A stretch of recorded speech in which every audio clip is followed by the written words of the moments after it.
God damn, Gary. Some serious gourmet shit. What flavor is this? That's right, it's the all-hell medium roast private blend. Check out the Geek Grind Coffee Nerdrotic page for our other options like the Decadent, Feathers of Liberty, vanilla-infused flavored coffee. Or if you're looking for something darker, try the dark roast FNT blend of the Fellowship. You know what? Just buy all three. GeekGrindCoffee.com. Use discount code Nerdrotic.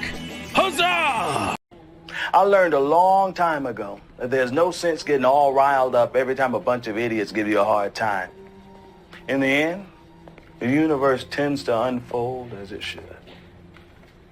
Plus, I have a really large penis. That keeps me happy. Cause we're boring! Woke. Go fuck yourself. Is that clear? I hope it is. Hey, Bob. You look goofy. I hunted, Rob. I hunted for Tobey Maguire's dick. Do you wanna take a life? Do you wanna cross that line? Because it's a long way back from hell.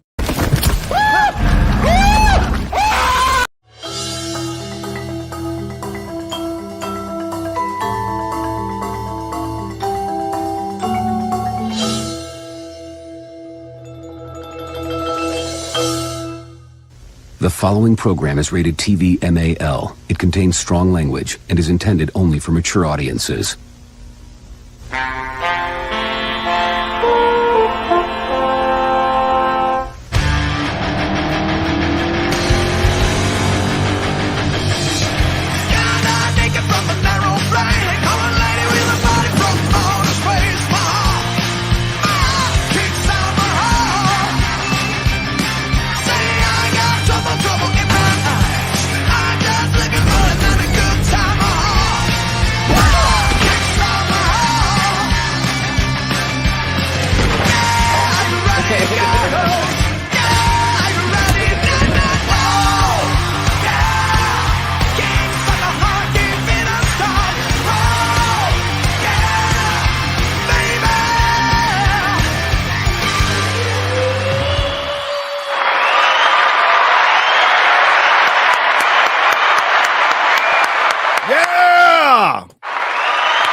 Let's keep it going. I'm back in Texas, baby. Yeah, one more time. Woo! I'm tired. I'm very, very tired.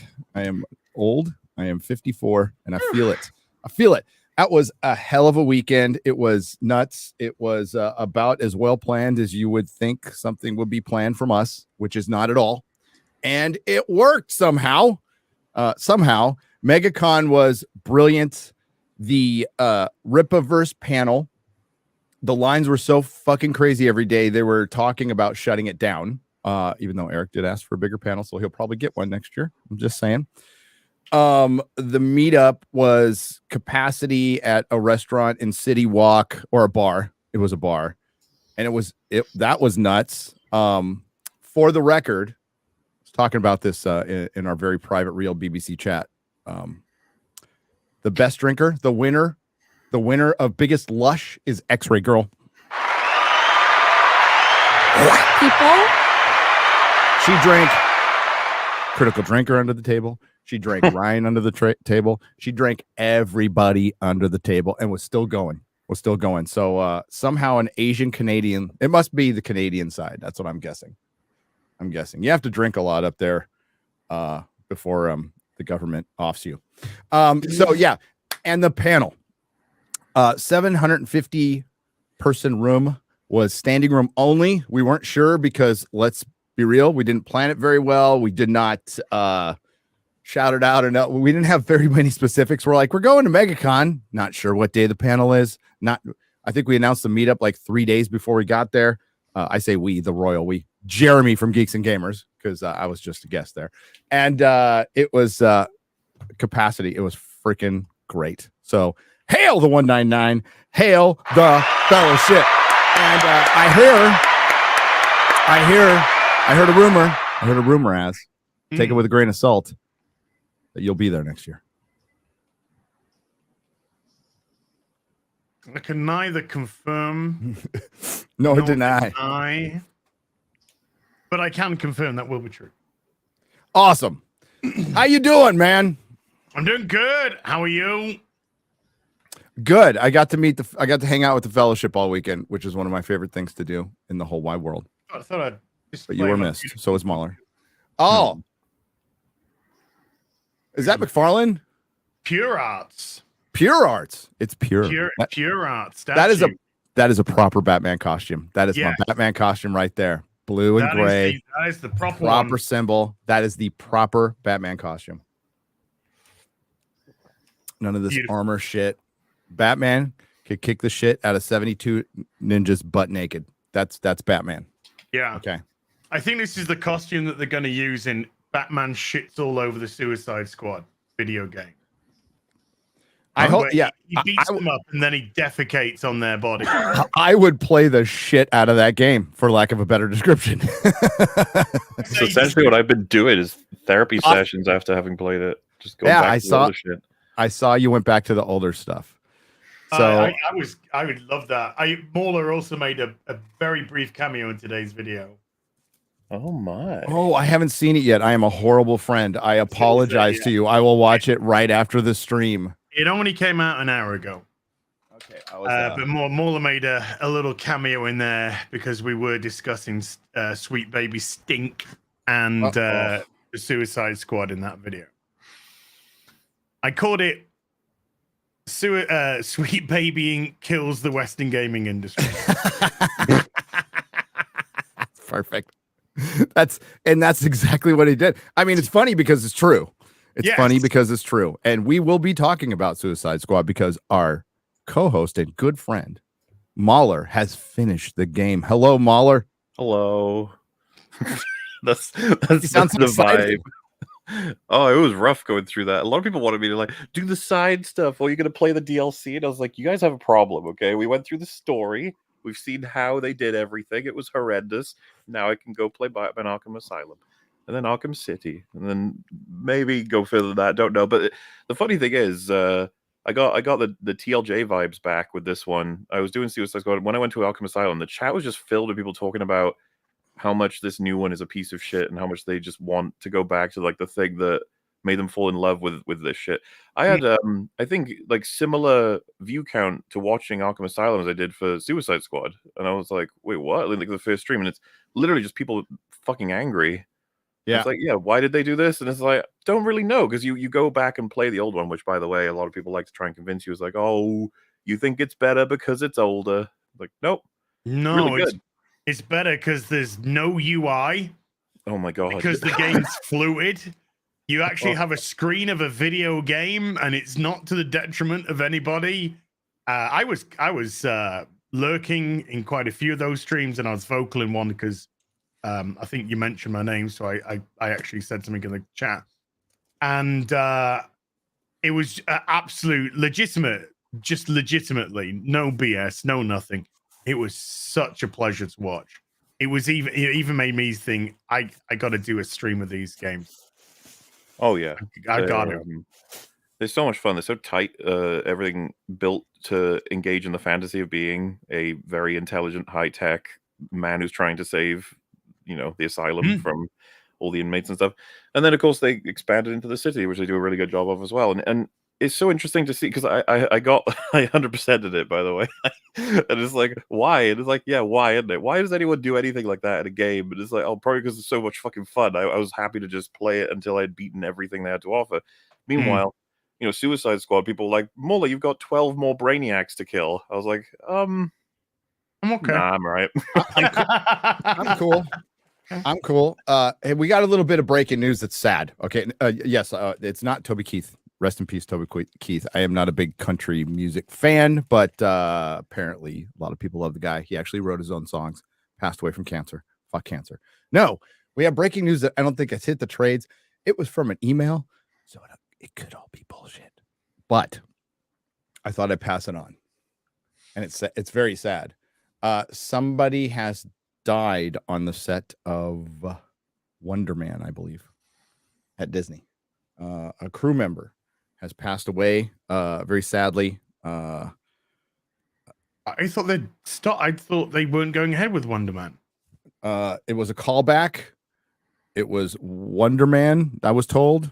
So I don't know if it's filmed. I don't know if it's really Captain America. I don't know, but it was from somebody who we'll find. It'll hit the trades if it's true. It'll hit the trades, but it sucks.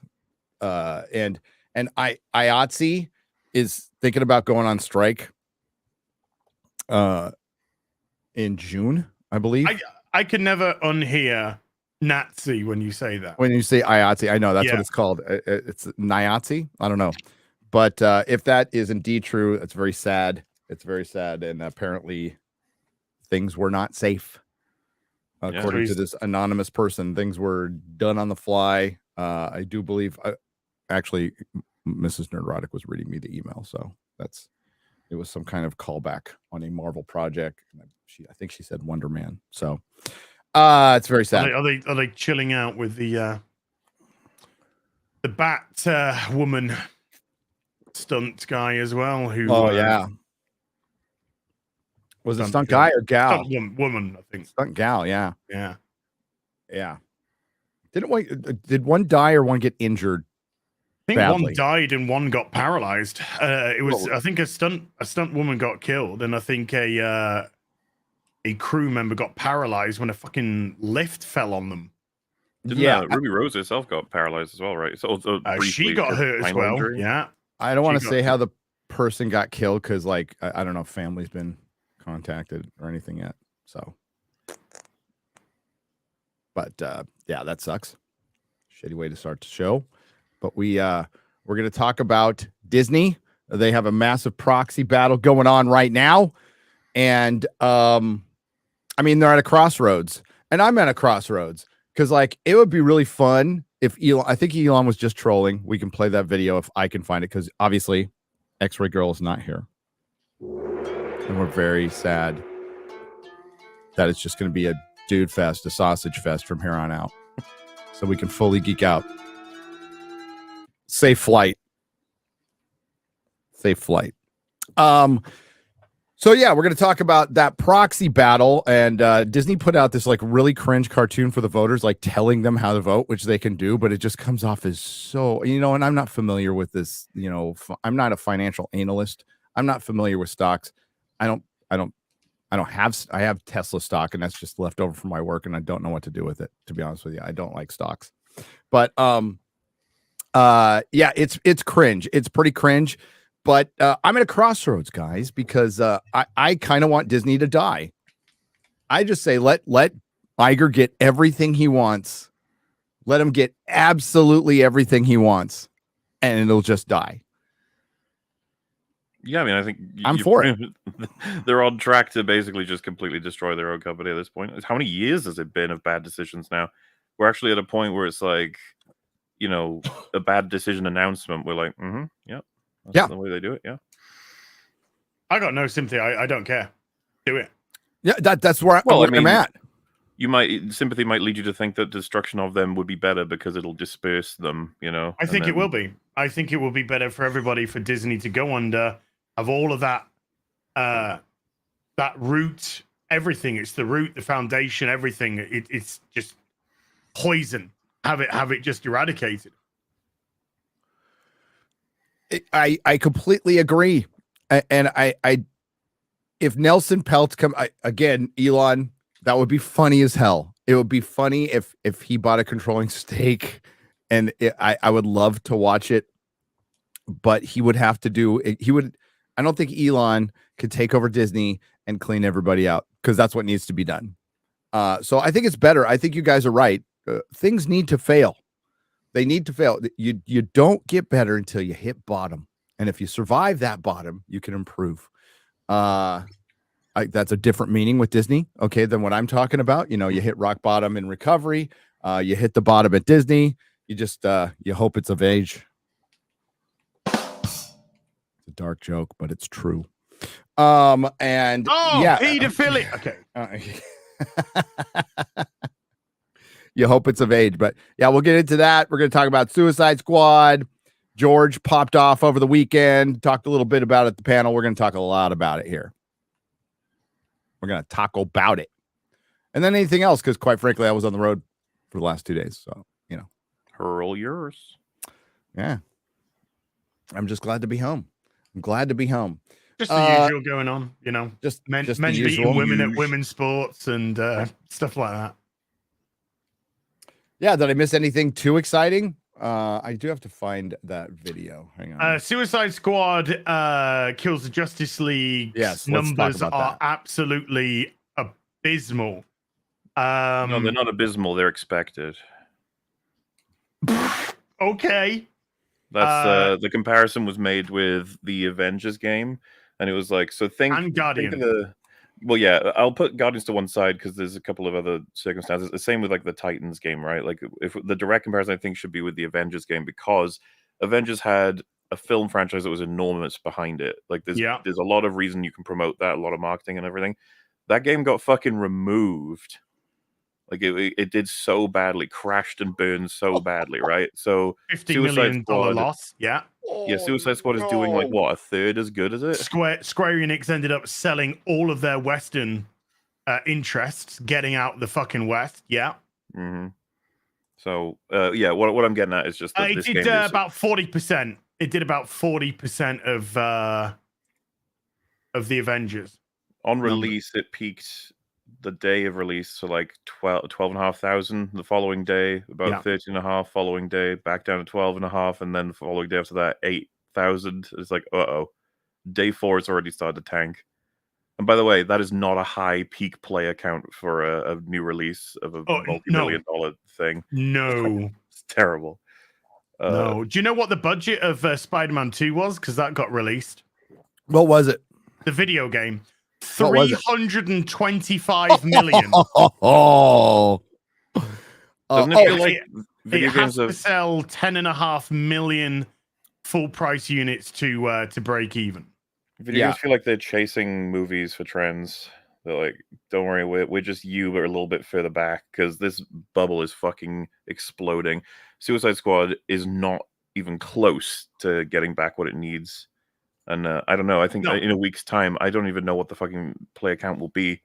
Maybe what, like 2,000? Well, I saw the rankings. I saw the rankings, and it was like way the fuck down there. I think it was on Steam, right? It was like it was already shrinking because people. Yeah, you need about 3 days. 3 sessions for the average person who has like a 9-to-5 job to complete the campaign, and then they have no reason to play the game.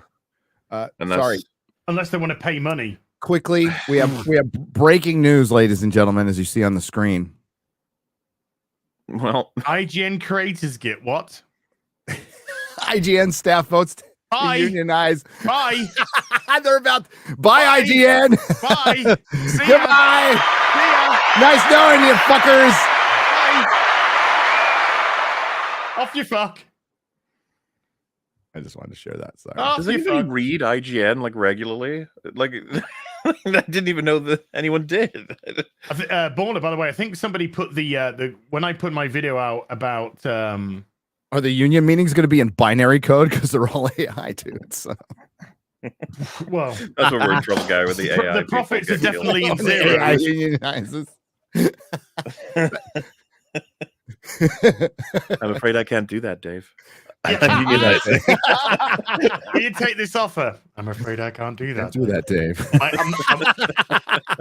I'm not called Dave, but why are you trying to hurt me, Dave? Well, yeah.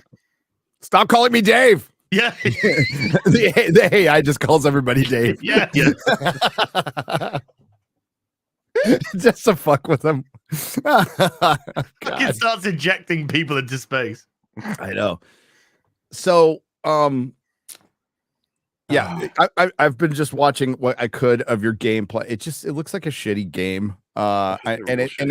It's just as a comic book fan, it's all the fucking worst parts of DC right now. It is the Jim Lee era, New 52, fucking retarded DC. That's what it is. And they take it from, I guess, Arkham. That takes place in the Arkham world, which is, I mean, you want to talk about literally just that's not just pissing on Flash. That's pissing on everything. Yeah. It's not just, if we put the story to one side for a second, because we can come right back to that. Mechanically speaking, right, let's take Arkham Asylum. They built a system where it was like, there's a thug, punch, punch, punch, you'll be on the floor. If you do that like 3 times, then you'll be out, but you can execute him. You know what I mean? Like, yeah, you can knock him out if he's on the floor. Yeah. And then it's like, now we've got, if you get a combo high enough, you unlock an instant takedown. It's like, oh, cool. It's like, you can also unlock a throw. You're like, all right, now there's an enemy where you punch, punch, punch doesn't work until you stun them first with the cape. Like, oh, okay, yeah. There's an enemy where you have to jump over them first before you can punch them, otherwise they'll zap you. Like, yeah, okay, I follow. And then there's a big enemy that's going to charge at you. You have to avoid. And what I'm getting at here is that this is the most simplest way to build up a system in the combat that creates rhythm, where it's like, punch, punch here, counter there, jump there, punch, punch there, punch, combo meters going up, you're in extra moves, you kill them all, and you feel powerful. You knock out a room filled with like 30 dudes as Batman. And you're like, fuck yeah. You literally go Suicide Squad. Boing, boing, boing, boing. Yeah, it's cool as fuck. Suicide Squad is like, all right, so you get spammed, absolutely spammed with all kinds of enemies. Shoot them. And if shooting them's not working, just punch them. And if that, there you go, like you shoot them again. You're like, okay, maybe the general combat's not so great. What's it like to shoot Flash? Sorry, I'm already giving away what I'm like. What is it like to fight Flash? What kind of boss fight you make for Flash? It's like, well, you got to hit him with counter, which is your gun shoots a special bullet, and then you're allowed to shoot him, and then you shoot him, and that's the Flash fight. That's done. What? Okay. Yeah, Green Lantern. I was watching the Flash fight. I got to say, I dipped from the stream because the gameplay was so incredibly boring. It's not only dog shit, it's fucking hard to watch because there's particle effects firing off everywhere. There's tornadoes, there's quipping, there's just lights and effects and boom blasts and all this kind of, and notifications of like the fact I had like there was a point in the game where I had a notification 4 times in a row for things I'd unlocked. It was like, you've unlocked all of this. Now this is unlocked. And this. Oh, this. Then you're like, shut the fuck up, please. Like, I need a second. There was a time I'm trying to clip all this stuff out into a supercut, but I was trying to explain my point of view about like a parallel universe thing, and King Shark was just talking, and I was like, all right, I'll wait for him to shut up, and he did, and I was like, right, and then Harley Quinn starts talking, and I was like, okay, yeah, just give me a sec. It's like in some of these places you can't even pause, and I was like, right. So anyway, and then Lex Luthor comes on the fucking talkie thing, and he's like, your current mission is to go over here. I was like, yeah, I know. Take it a second. We start talking again. Then Harley Quinn makes another joke, and I was like, "Oh God, it's the meme. They just can't shut up. They think that if you stop hearing shit and just walk from A to B, that you're gonna be so bored you'll quit." Yeah, like and maybe they focus test it, and that's something that people actually do these days. Like 15-year-old game testers who are like, "Well, your game's boring. I have to walk from place to place." You play Arkham Asylum, game is quiet. It's atmospheric. Mm-hmm. You walk around, you stalk, you scare. They have it built in that when you knock out like 7 dudes in an 8-dude environment, the last one is terrified to the point where if you walk up to him and he sees you, he fucking goes and falls over and drops his gun. He's just like, please no. And it's like, yeah, because you're Batman. In Suicide Squad, it's like, you are gun person. You shoot guns and you make quips. There's no style. It's all fucking crap. But did anyone salute when Batman got his cock out? Oh, maybe that's in one of the DLCs. I don't know. I showed that on a stream. In the comic, I did. Oh, you showed his dick on the stream? I showed his dick on the stream. I'm like, that probably wasn't a good idea, but oh well. Well, have you seen the Green Lantern boss fight? He makes and Gavin guns. Happened. He makes sea mines. He makes helicopters that shoot guns. And then he makes big gun turrets that shoot guns. Green Lantern, everyone. Okay. Green Lantern is a great character to determine whether or not anyone has got an imagination. Yeah. And inevitably they don't. Well, how the hell did we go from criticizing the Ryan Reynolds Green Lantern movie, which had like a Hot Wheels reference in it with his creations, over to like a game like this where it's just guns, and explosions? And I'm not trying to upset anyone, okay? But Zack Snyder's Green Lantern shot 3 lasers. Did Jon Stewart construct? Here's the hilarity, actually, Mauler. I won't even go into what I was going to say. I'll just cut straight. I would have just constructed Chicago. Yeah, put everybody. That Green Lantern that you were fighting, Mauler. His job is an architect. Oh well, what are architects? They're known for making guns. They're known for making guns, obviously. It's so embarrassing. Imagine having a Green Lantern boss fight. The things you can do.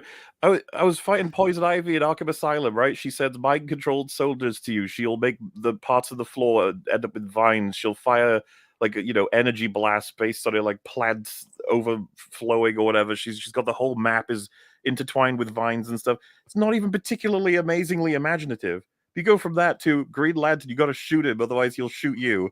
Like, what the fuck? Green Lantern? Why? And it's like was pretty much the same as the Flash. You're like, Green Lantern. I'm shooting, and you're saying that the fight is the same as the Flash. To be fair, he was also a Marine. I mean, you can interconnect elements like that, but there's no way a Green Lantern just makes guns and shoots guns at you. That's not like what's the fucking point of that? Why not just give him a gun? Like, what is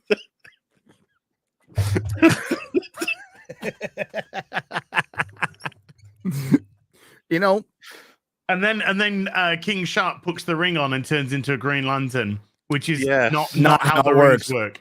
Oh yeah, but the thing is, it's so cool though. That's what I've been hearing. I saw the tweet. I saw your response. I'm so tired of this shit. It's not. I feel like Cap picking up Mjolnir is the way for people to actually understand how this works. Like, who would care about that moment if everyone was picking up Mjolnir? Right? Nobody. As look up. And it had a hell yeah. I got this set for $20. Oh, I got the whole set. For this is for Junior, but because nice. But these are fucking awesome. This is a great read. It is. It is a great. That is Dave Gibbons. Really, really good. Yeah, good stuff. Back when DC was good. Yeah, way back when. By the way, just to reset, BBC is bagging, boarding, and chatting. And I have some comics. Not big boomerang cock. Well, and today I get to upset everybody by telling them what happened in the comic book adapted Suicide Squad game. Isn't that great? I don't think I think DC fans are probably just as pissed as you are. I mean, they're a passionate lot. I'm sure you've learned that through the Snyder Cut stuff. So this is kind of the interesting thing, right? You have a comic book fan base, and then the time over the years through movies bringing people in, and then you have the Arkham series, which is now, relatively speaking, old. Like, I remember playing Arkham Asylum when it came out. I was a hell of a lot fucking younger, and now that I look back on it as like a classic game, even though I still remember when I was, putting the disc into the fucking 360. Point being, you have all these different fandoms who are all pissed off because it's fucked them all over. Yeah. This game doesn't impress or satisfy anybody. Even the people who love this game, quote unquote, are like, yeah, some of the gameplay can be regrettable, or yeah, I guess the fact that you can disconnect from your internet, or sometimes not at all, and it'll just stop you from playing the campaign at random. Yes, it's a service game. That's one of the most just insidious elements of modern gaming. Can you imagine the cinema if a film just pauses and says error, you've disconnected from server? Which, by the way, if you're streaming, that's still possible. But at least there you can expect it. That's happened. Well, yeah, but like I said, in the cinema, in the cinema, I mean, I think they get a drive, right? So they're not connected to the internet, but it's still like that's the thing that gaming was supposed to be immune to because of the fact you have to install it, right? I'm gonna pwn you now, Mauler. You have to. Oh yeah, go ahead. I'm gonna pwn you, and you're not gonna like it. Why? How many times did you disconnect during Batman Arkham Asylum, huh? I had too many to count, man. I hit start and quit, and then it took me to the main menu, so I guess that counts. Yeah. Well, that's the thing, right? An uninterrupted, awesome fucking experience. That's what we get when we take the time to install all those fucking gigabytes onto a hard drive. But now you have to do that, and you have to be online, and their servers have to work in order for you to play the campaign. That's insane and terrible. But Ubisoft have just said recently, players better get used to not owning their game. Fine, we'll just own the ones that we like. How about that? Yeah, dude. Can't take that away from.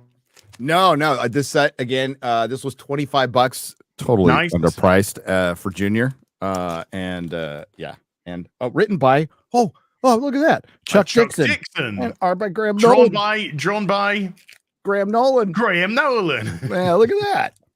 Look at that. So, you guys know about how Batman dies, but not many people have talked about his boss fight because I don't know how many people even know there was a boss fight or how it went. But you have to go to the Batcave to get information on how you're going to be able to beat. I think it's like Superman or something. Mm-hmm. And when you get there, Batman is evil now, so he's got full control of everything, and he knew you were coming, so he fills the place with a fear toxin that he's controlling. And you think at first, like, oh well, that's it. He beat us earlier in the game just on his own, and now he's got the use of the fear toxin as well. So yeah, this is just going to be a terrifying ordeal where he can't possibly lose. But Harley says that she's got a degree essentially in like neuroscience from having talked to Crane in the asylum. So she can counter the fear toxin with her own clownness. And so yeah, that doesn't quite work out. And then Batman appears as an enormous, horrifying figure. And do you know how you beat him? Kick him in the balls. Oh, shoot him. You shoot him. You shoot him with loads of bullets. He's a big, spooky ghost, and you shoot him with bullets until he stops moving. I'm sorry I don't have X-Ray Girl here to work a poll because I would, but I can't. So, what needs to be retired first? Bad Superman or just Harley Quinn? And I honestly, so I think I want to do a comic book. It will be one page. And it would be Joker kills Harley Quinn. Oh, I thought it'd just be Superman punches Harley Quinn in the face. No, I want Joker to kill her because it would be like the Jim Lee whore-looking Harley Quinn who's been feminized, and like it would be the modern day.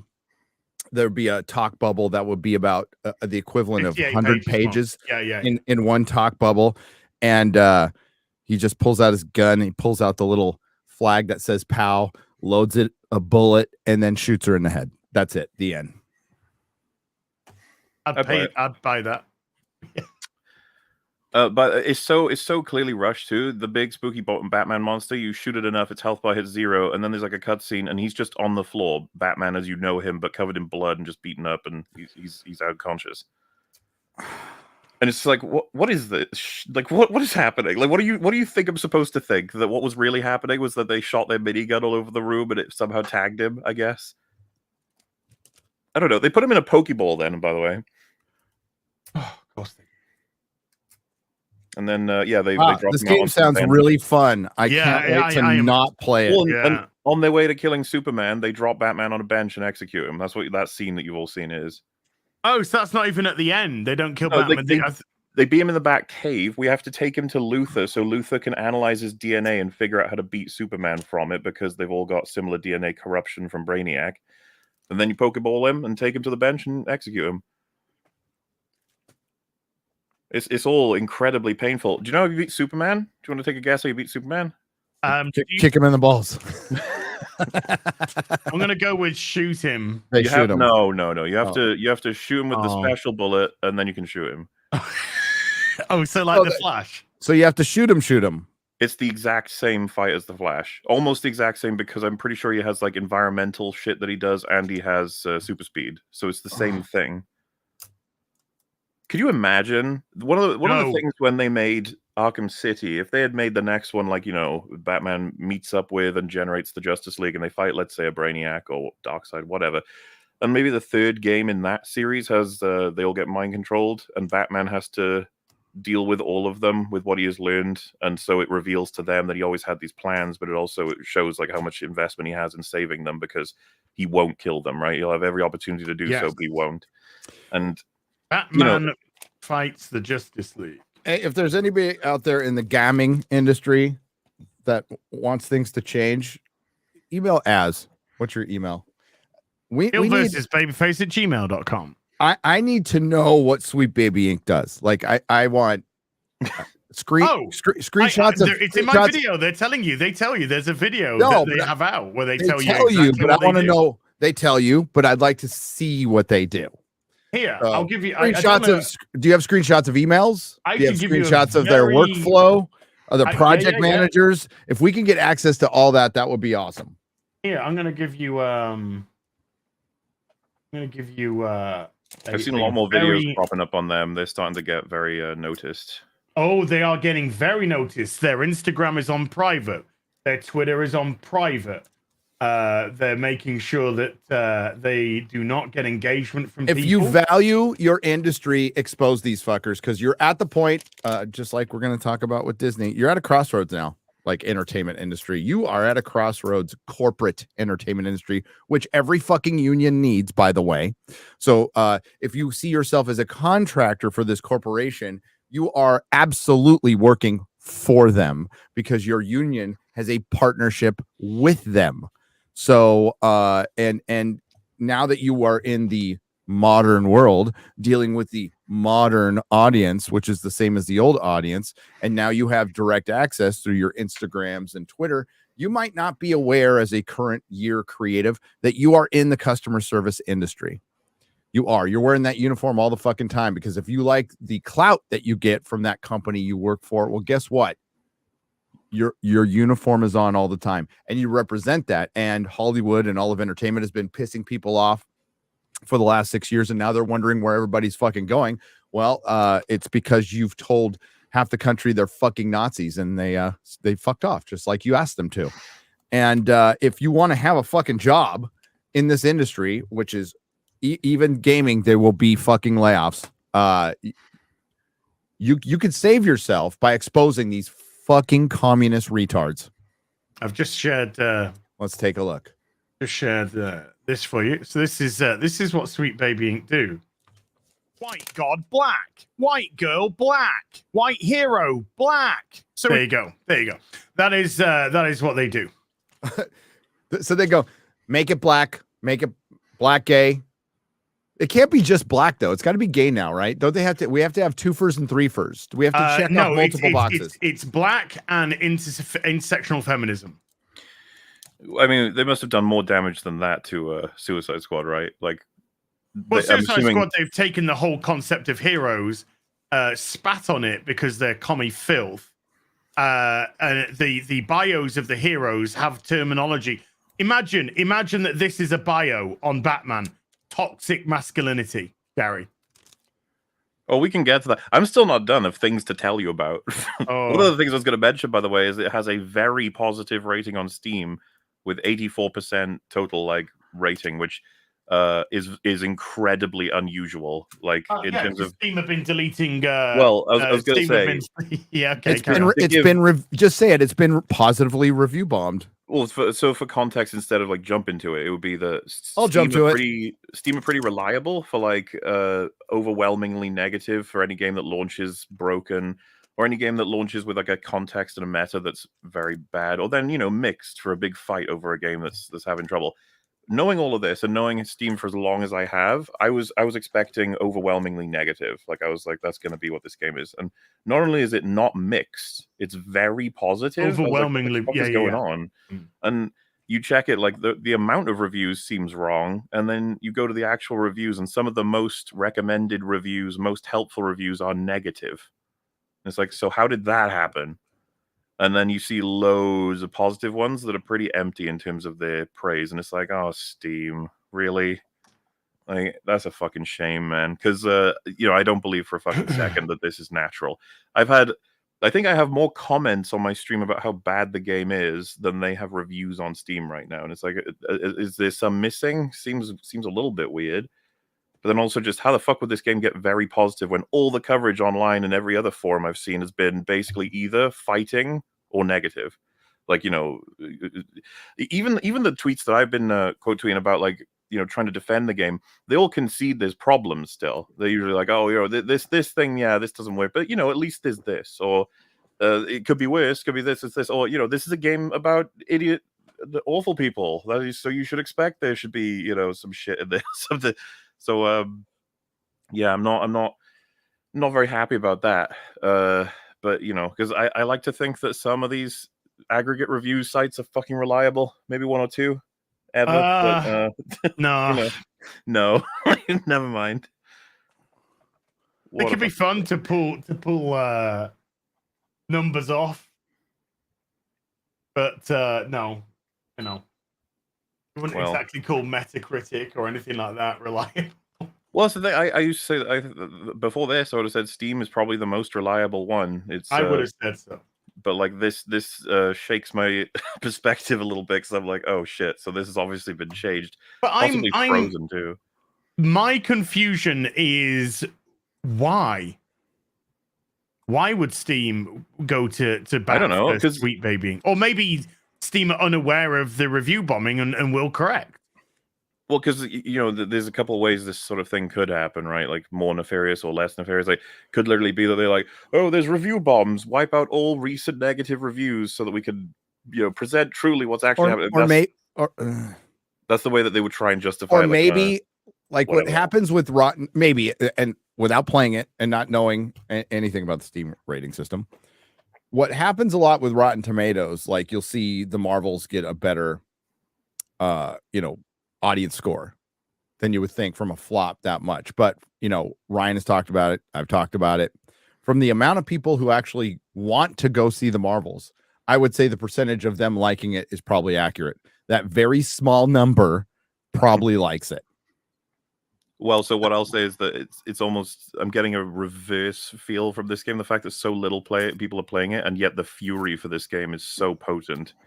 TLJ was seen by what would practically be all of the Star Wars like fandom, right? But like this, judging from the player count, it wasn't even. Well, I don't know. I'm just saying. I had a number. Yeah, I used to know the number of people who actually watched The Last Jedi. Back then, people were like, all of us were ready to give them like a chance to keep the story going, that sort of thing. These days, not so much. But I was just going to say, with this game, like, it's not been engaged that much with people actually playing it. Most of the stuff that's engaged with it is people sharing clips and then everyone getting very upset because it's not the kind of shit they want to see.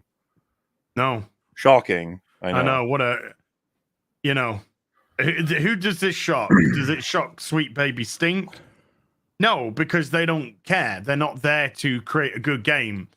Check out my video after the stream, folks. You can hear it from the horse's mouth. They literally say, "We're here to diversify your game and make it more inclusive." That is literally what they say. I want to see, like, and I get that, but that's why I want people to send you screenshots. You don't have to give up anybody's name or anything, but I want to see how they work with a company and how the company responds. Like, I want to see some of that stuff because I've seen some other stuff with how it works in Hollywood, and it's fucking insane, and it comes off like extortion, dude. I mean, that's what we have. Extortion, Gary. It is extortion. I understand that, but when we okay, it's a hustle. There's one thing to hear. Down. It's an ESG. Of course it is. I'm saying that, but it's more important to hear it from them. Okay, it is from within the fucking industry. That's why it's important. You can hear from us all fucking day and their stupid promo videos, but I would love to fucking see it, like how a company reacts to that. At this point, I think we can start seeing that stuff. 2 years ago, we can't, but we are so far past this trend, right? This woke fucking trend that's so dead. Now, things like Sweet Baby Inc. I mean, why would people even want to work with them anymore? Because of the ESG, DEI remits, which are now in place. So they see Sweet Baby Inc. as the company that comes in and literally blacks up, it inclusives up their numbers. But they are a company they private the Indiana Jones thing, dude. You saw the Indiana Jones thing. Yeah. But they're a company that has publicly privated their Instagram. Okay, forget Twitter, right? Their Instagram. Yeah. They're fucking Instagram. Like the whole field. I wouldn't want to, I don't know what the word for this would be, but like, and hear me out before you, because I can't find a better word, but I wouldn't vilify them too much so that it steals sunlight from other positions that are creating this sort of. So, for example, Rocksteady seem to be like absolutely destroyed at this point as a group that are making a game. What I'm saying is, what I'm saying is like, don't be like, oh, say for example, Sweet Baby Inc. went defunct, and Rocksteady like, all right, time for our next game. Is like, well, you fuckers were still like, you still made this horrible piece of shit, whether or not Sweet Baby Inc. injected whatever they did. I do go into this in the video. I do address that in the video as well. It is the single most frustrating thing when I talk to people behind the scenes is implicitness. Yes, and their hesitancy to go hard, right? Okay, I've been asked very politely by some people to stop using the word woke, and I might get across to more people, and they might be right for all I know, but I'm not going to fucking do it. I'm not going to not mention DEI. I've been told like you get a little conspiratorial.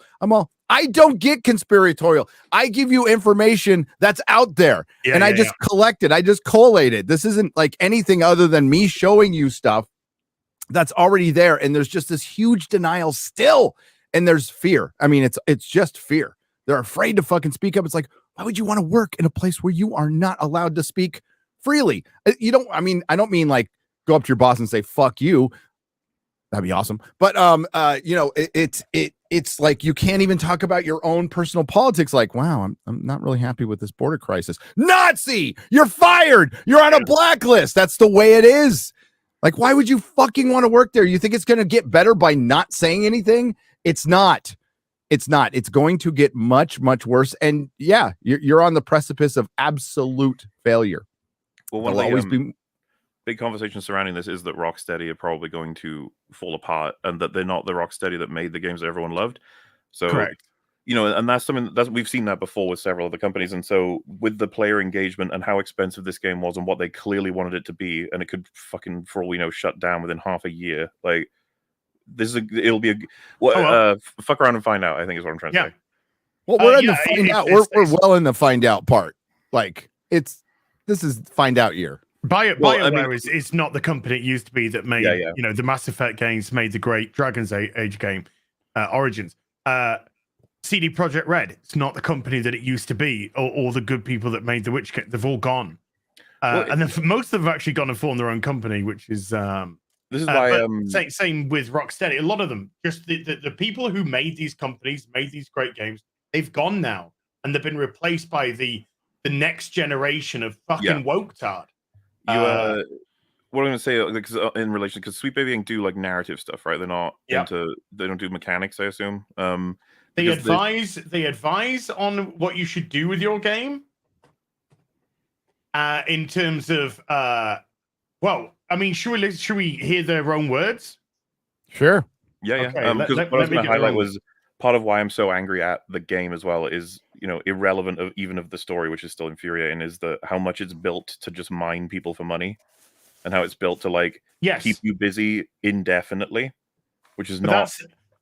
I know a few game developers that have contacted me over the years because I used to just do video games full stop, and the biggest thing that I used to get from them was how deflated they were. Because they would be excited to start on a new project, and they'd go in for a project meeting about, this new game that we're going to work on. And we're all going in there like, oh, this is going to be great. And they say, we sit down, and the first thing we always get is, how do we make money after purchase? That was the first thing they would get. And so their ideas started to just shrink all the time on the creativity of the game, because the bosses were just looking for extra add-on purchases to go on top of the purchase price. And they said it just got absolutely soul-destroying trying to make a game. I can imagine, yeah. Well, I mean, isn't there was information about all kinds of members of Rocksteady leaving over the course of the transition through to where they're at now? Like Naughty Dog, yeah. Oh man, so many big turnover of stuff. Yeah, they lost a bunch of people. So many companies that just you compare just their generations, man. Damn. Well, and that's what Elon was talking about. These virtue signaling assholes who do evil. They don't change their ways. Like, nobody's changing their ways how they do things in Hollywood or in gaming. They're still going to work you to fucking death. And now it's just a piece of shit. You're not even working on anything good. So it's like it sucks all the fun out of it. It sucks all the fun out of it. So, but Naughty Dog get out there and like, oh yeah, we're all for let's kill. What's the fundamental flaw of Last of Us 2? What little I know of it just from watching videos is people like Joel and they killed Joel. Why did they kill Joel? Because they wanted to kill the patriarchy, and they literally wanted to do it with a fucking golf club. Feels so weird to have that Batman scene be leaked and everyone's referencing Joel. Yeah, it's the same fucking thing. Yes, because that's your foundation. Like maybe the game. Listen, conceptually, the game could have been good if the story was written, but that was never going to happen. As is going to point out, because that foundation of failure is they had no interest. Baby Inc. and woke and intersectional feminism and all that stuff. The stuff that we have to repeat over and over again, because until it gets out there fully, people aren't going to understand that that's why everything is fucking failing right now, and you can't tell a good story. This wasn't like a narrative with one bad scene or a bad section or loads of bad ideas, but some good stuff in there. It's like, no, I think there's a part where King Shark smiled with a hat on where I said, I like that. That's it. But in all fairness, you like King Shark. I do like King Shark. I like King Shark too. Hey, in Rings of Power, when that dragon flew by for like a nanosecond, I like that. Yeah. Yeah, Gary, I've linked the Sweet gotcha. stink. So this is from their own mouths. To them. We do everything from kind of script writing to narrative direction to sensitivity and representational and inclusive reading. Sensitivity and representational and inclusive reading. Oh, what's inclusive reading? I like to put it this way, Gary. Current day Californian shit, which is Yes. Is that what inclusive? Did she say inclusive reading? Yeah. Here. Did I hear that right? Yeah. Here, listen, the fuck is inclusive reading? That's my face. Wait, did you get it again? I want to hear it as well. Yeah. To them. We do everything from kind of script writing to narrative direction to sensitivity and representational and inclusive reading. Inclusive reading. That sounds like some commie gobbledygook. Yes, that's because it is some commie gobbledygook. And it's coming from fucking Montreal, Canada. They fucking look at California as a fucking utopia. I'm glad X-Ray Girl. Speaking of Canada, I'm glad X-Ray Girl has time to be in the chat but not work the show. It's all right. Do we know how many employees they have? Like, well, how big is this company? 16. Oh. No, wait, 15. No, 14. No, 13. It's going down. They had 3 in 2018, and now they have 16. And they'll have 0 next year. Well, I mean, if games that they work for tank, I mean, to be fair, how did they get access? I don't. That's what it's right. mind-boggling. The two people that run it, the CEO and the COO, are both ex Ubisoft. So they have an into the industry anyway. The COO, I believe, has come from a marketing background, a games marketing background, and she's come from another internal division background. None of them have, by the looks of it, an actual game design. They don't have a Wikipedia page. Did they pull it down? When did it start? But it's not. I don't like. There's no like. You can see it, but there's no clickable link. It doesn't take you to a page for them. I assume that's because there's actually little like history for them, little stuff that they've done. Well, on their website, they got a website. Whoa. That's all right. Good for them. Yeah. And That's one of the games, by the way, one of the companies that it says that they've worked with was Square Enix. Square Enix, of course, that had the massive flop with the Avengers, and also had the massive flop because they published. I know that one. The one that stars Miss Marvel that they lost $65 million on. $50 million. $50 million. I thought it was 65. Okay. Their website turns my cursor into a green blob. Why? Yes. Darth Vulva. That's pretty much every stream. Okay, just so you know. It's the communist cursor. Oh my god. And it just shows how out of touch they are. I mean, like, this is stuff when you hear that sounds like something that was being said pretty regularly in 2016, right? That was a long fucking time ago. But remember, they've been in these games for 4 years, 5 years or so. Yeah, I was going to ask you, when did they start? Now they're just coming. Now they're just starting to come out. So now we're seeing the fruits of Sweet Baby Inc. And it's tens upon tens upon tens of millions of dollars of disaster. Oh man! Every game. It says for Suicide Squad, we worked on the script, banter, cutscenes, box, which I assume are just like flavor text or flavor speech from different characters, audio logs. So they basically had control over like a shit ton of what I would have heard from all the characters in the game. Yeah, the narrative design. They even put etc. at the end, so it's probably more than that. Yeah, narrative design. They likely had a lot of control over the story and the dialogue that went with that story, and the beats of that, the bios, the whole job lot. Sweet Baby Stink. Whew. What a wonderful company. What a wonderful company. And the funniest thing is, right, Sweet Baby Stink goes down tomorrow. Let's just say, for argument's sake, it goes down tomorrow. The COO and the CEO walk away fucking paid. Paid with their investor money to go start some other startup 100%. Extort off of the former companies that they used to work for, using all of their connections. It's just as incestuous as it's always been, except this time they want to regulate creativity, and through that they want to social engineer. You know, and like killing Batman. The symbolism of that is just like Joel, right, Mahler, and it's something, by the way, that's not new. We've brought up before. How many times has fucking Batman been killed in a TV show? How many times we had a bad fucking Superman? I'm just sick that they have no fucking ideas. And I think part of this might be just laziness too. It might be cheaper to bring them in to do some of the writing for them. And then that's a writer you don't have to pay. I don't fucking know. But they're obviously retarded. And I say, let them fail. Let them crash. They knew what they were getting into. Yeah, 100%. 100%. Well, they know exactly what they're getting into. Good fucking luck. There's only a couple more things to tell you about Suicide Squad, which apparently is going to be taking up the majority of this podcast. That's okay. For a little while longer. We do eventually battle Brainiac. Now, I don't want Az to guess because he's clearly cheating with all the correct guesses.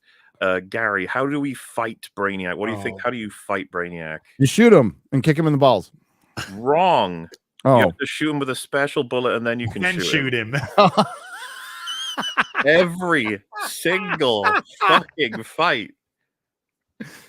If only bullets, my only weakness. How did they know? Did I see correctly that the end cutscene is Amanda Waller pushing a bullet into Brainiac's head? Oh, she hits him with some kind of like brain sapping. It's to do with like destroying everything that he's done or whatever.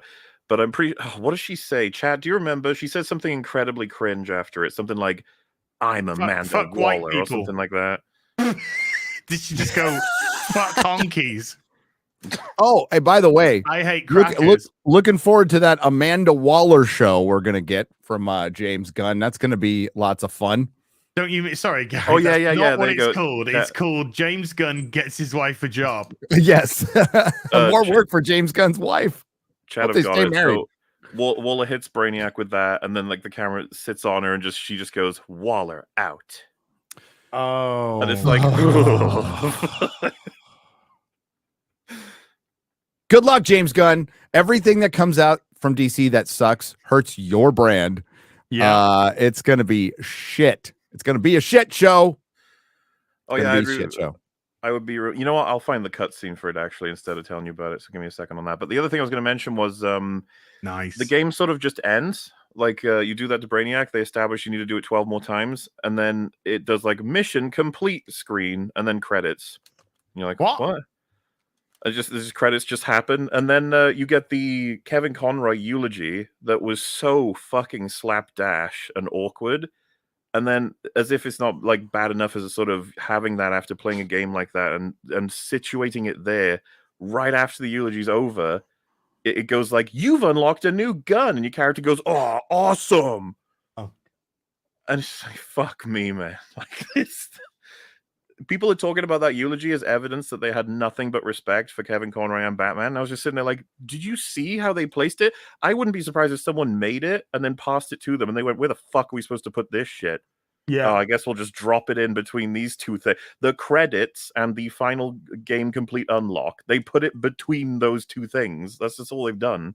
We all know how many people love to watch credits at the end of a video game. And not just I like the skip. What's the video game that has that good song? Which one? The ending credits song. It's from like 10 years ago. Come on. There's loads. What do you mean? No, there's just the one. That's the only one I know. I can't remember the name of the song. It's like a funny little song where the computer's like singing to you like you won. Portal? Yeah, Portal. Yeah, that's it. Yeah. Massive gamer I am. I like the Portal song in the credits. There's loads Gary, gaming is filled with hundreds of examples of amazing games. It's partly why me and Azza play a lot of games. It's really fucking sad to see such horrible slop being pumped into the internet to try and wow. What can you say? Because every single horrible thing they did, the reason we're so easily able to identify how horrible it is because we've seen it done before, but good. And it's like, what's going on? Why aren't you doing it the good way? And then they're like, well, countless reasons. Incompetence still being ever present with all of this. Ooh. It's insane, isn't it? When did Arkham Asylum come out? 2009, 2010? Yeah. Yeah. Okay, so that came out 14, 15 years ago, nearly. Mm-hmm. This is where the gaming industry has gone in 15 years. That's insane. Dude, City came out so fast after Asylum. City was amazing as well. It wasn't just. I love City. I love the both of them together. They're a great little. Because I never played the one after it. After that, it was Origins, which was done by Warner. Then Arkham Knight came out after that, and that was easily the worst Rocksteady one. Easily. Well, not now. Mm-hmm. Apparently. No, not now. It's. Did any of you guys? You neither of you saw Argyle, right? No, but God, no. If we're moving on to Argyle, I just want to show you one more thing before we go. Okay, one more thing. Argyle will be quick because you didn't see it, but it's a good thing you didn't. I heard it was just dog shit. It's dog shit. Waller, I find to be. I'm assuming there's versions of Waller that are awesome, but I found it kind of like cringe at this point in almost everything. Well, you see, the thing about Amanda Waller is Amanda Waller was always a really she'd always stand up to Batman and stuff like that. She was a great character, an interesting character because she was different to how other people perceive Batman and responded to Batman. Now we're living in an age of intersectional feminism where every fucking woman is like that to every fucking man that just walks down the street. So it becomes insufferable. Everything like this just becomes utterly insufferable. Like Harley Quinn, when she executes Batman, she's just got that fucking dead-eyed look on her face. Like, fuck, just fucking insufferable shit. So what was good about Amanda Waller is now not even unique anymore. Well, let me show you a little cutscene from the game that everyone in chat wants me to show you. Oh. I counted on you going rogue to get us inside LexCorp. Amanda Waller's a big fat woman, by the way. She's a big fat woman now, and she looks like a dude. Yeah. No, Cannot let you miss this. I will rewind every time you speak because it will not let you miss it, okay? I counted on you going rogue to get us inside LexCorp. All humans do is manipulate. In my home, father would never. I'm your daddy now, Shark. Oh, God. That goes for all of you. I'm your daddy.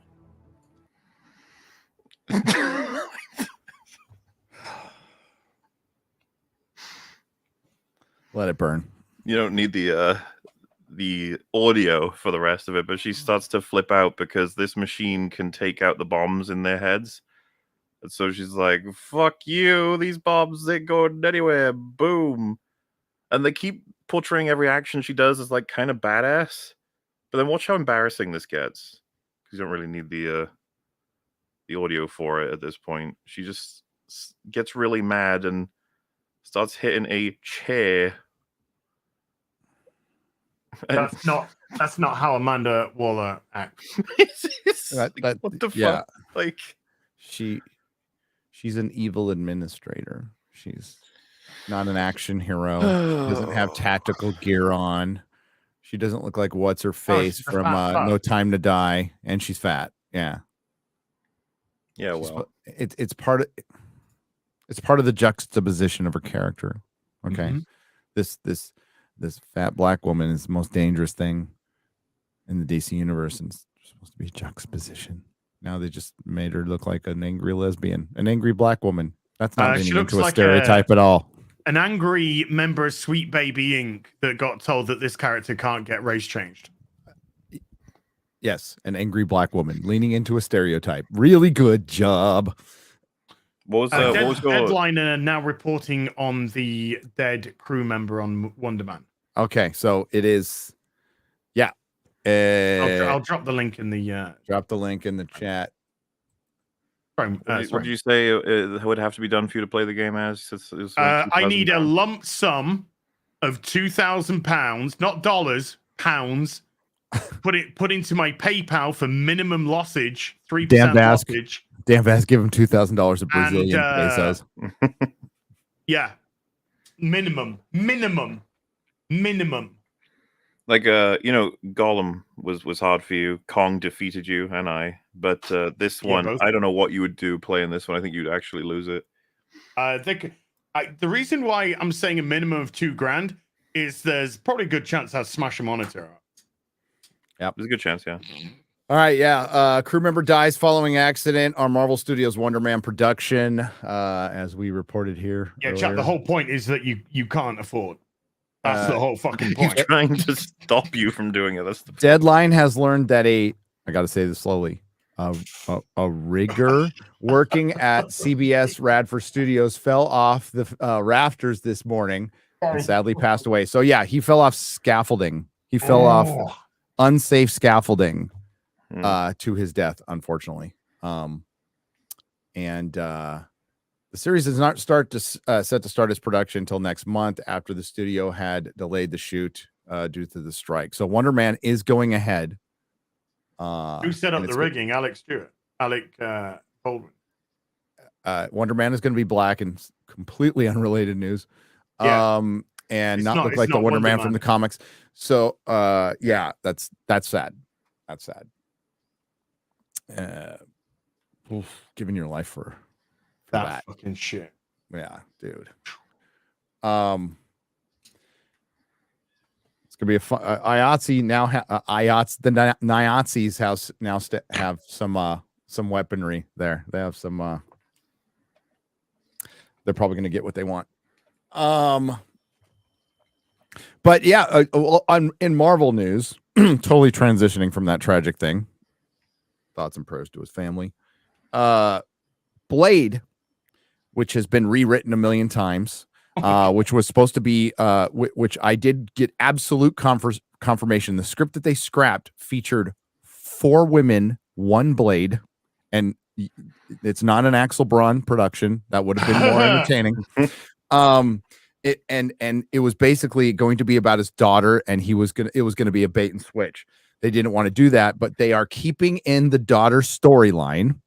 It's taking place in the 30s. It will center around racism. And he's going to take on a female villain, because any straight guy has to take on a female villain now, which is fine sometimes, but it's like, yeah, exactly. It's just, if you think they're going to change, they're not going to change. The MCU is here to stay. Nothing is going to change. The same people who brought you the MCU are not going to be able to undo it. All right. And I would love to retire fucking woke Hollywood and the MCU. I would absolutely love to retire. And as soon as they stop making that shit, I will. But Marshall Ali should run like hell from this project. To the hills. Yeah. To the just quit hills. and leave.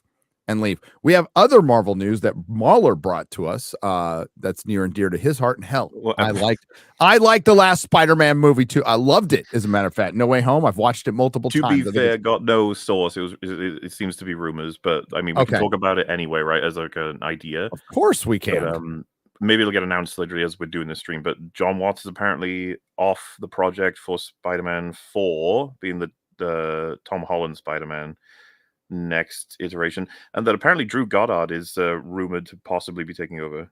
That'd be pretty good. Okay, could be cool. Could be cool. That would be pretty good. But he's working for DC. Tom Holland still hasn't signed any contract.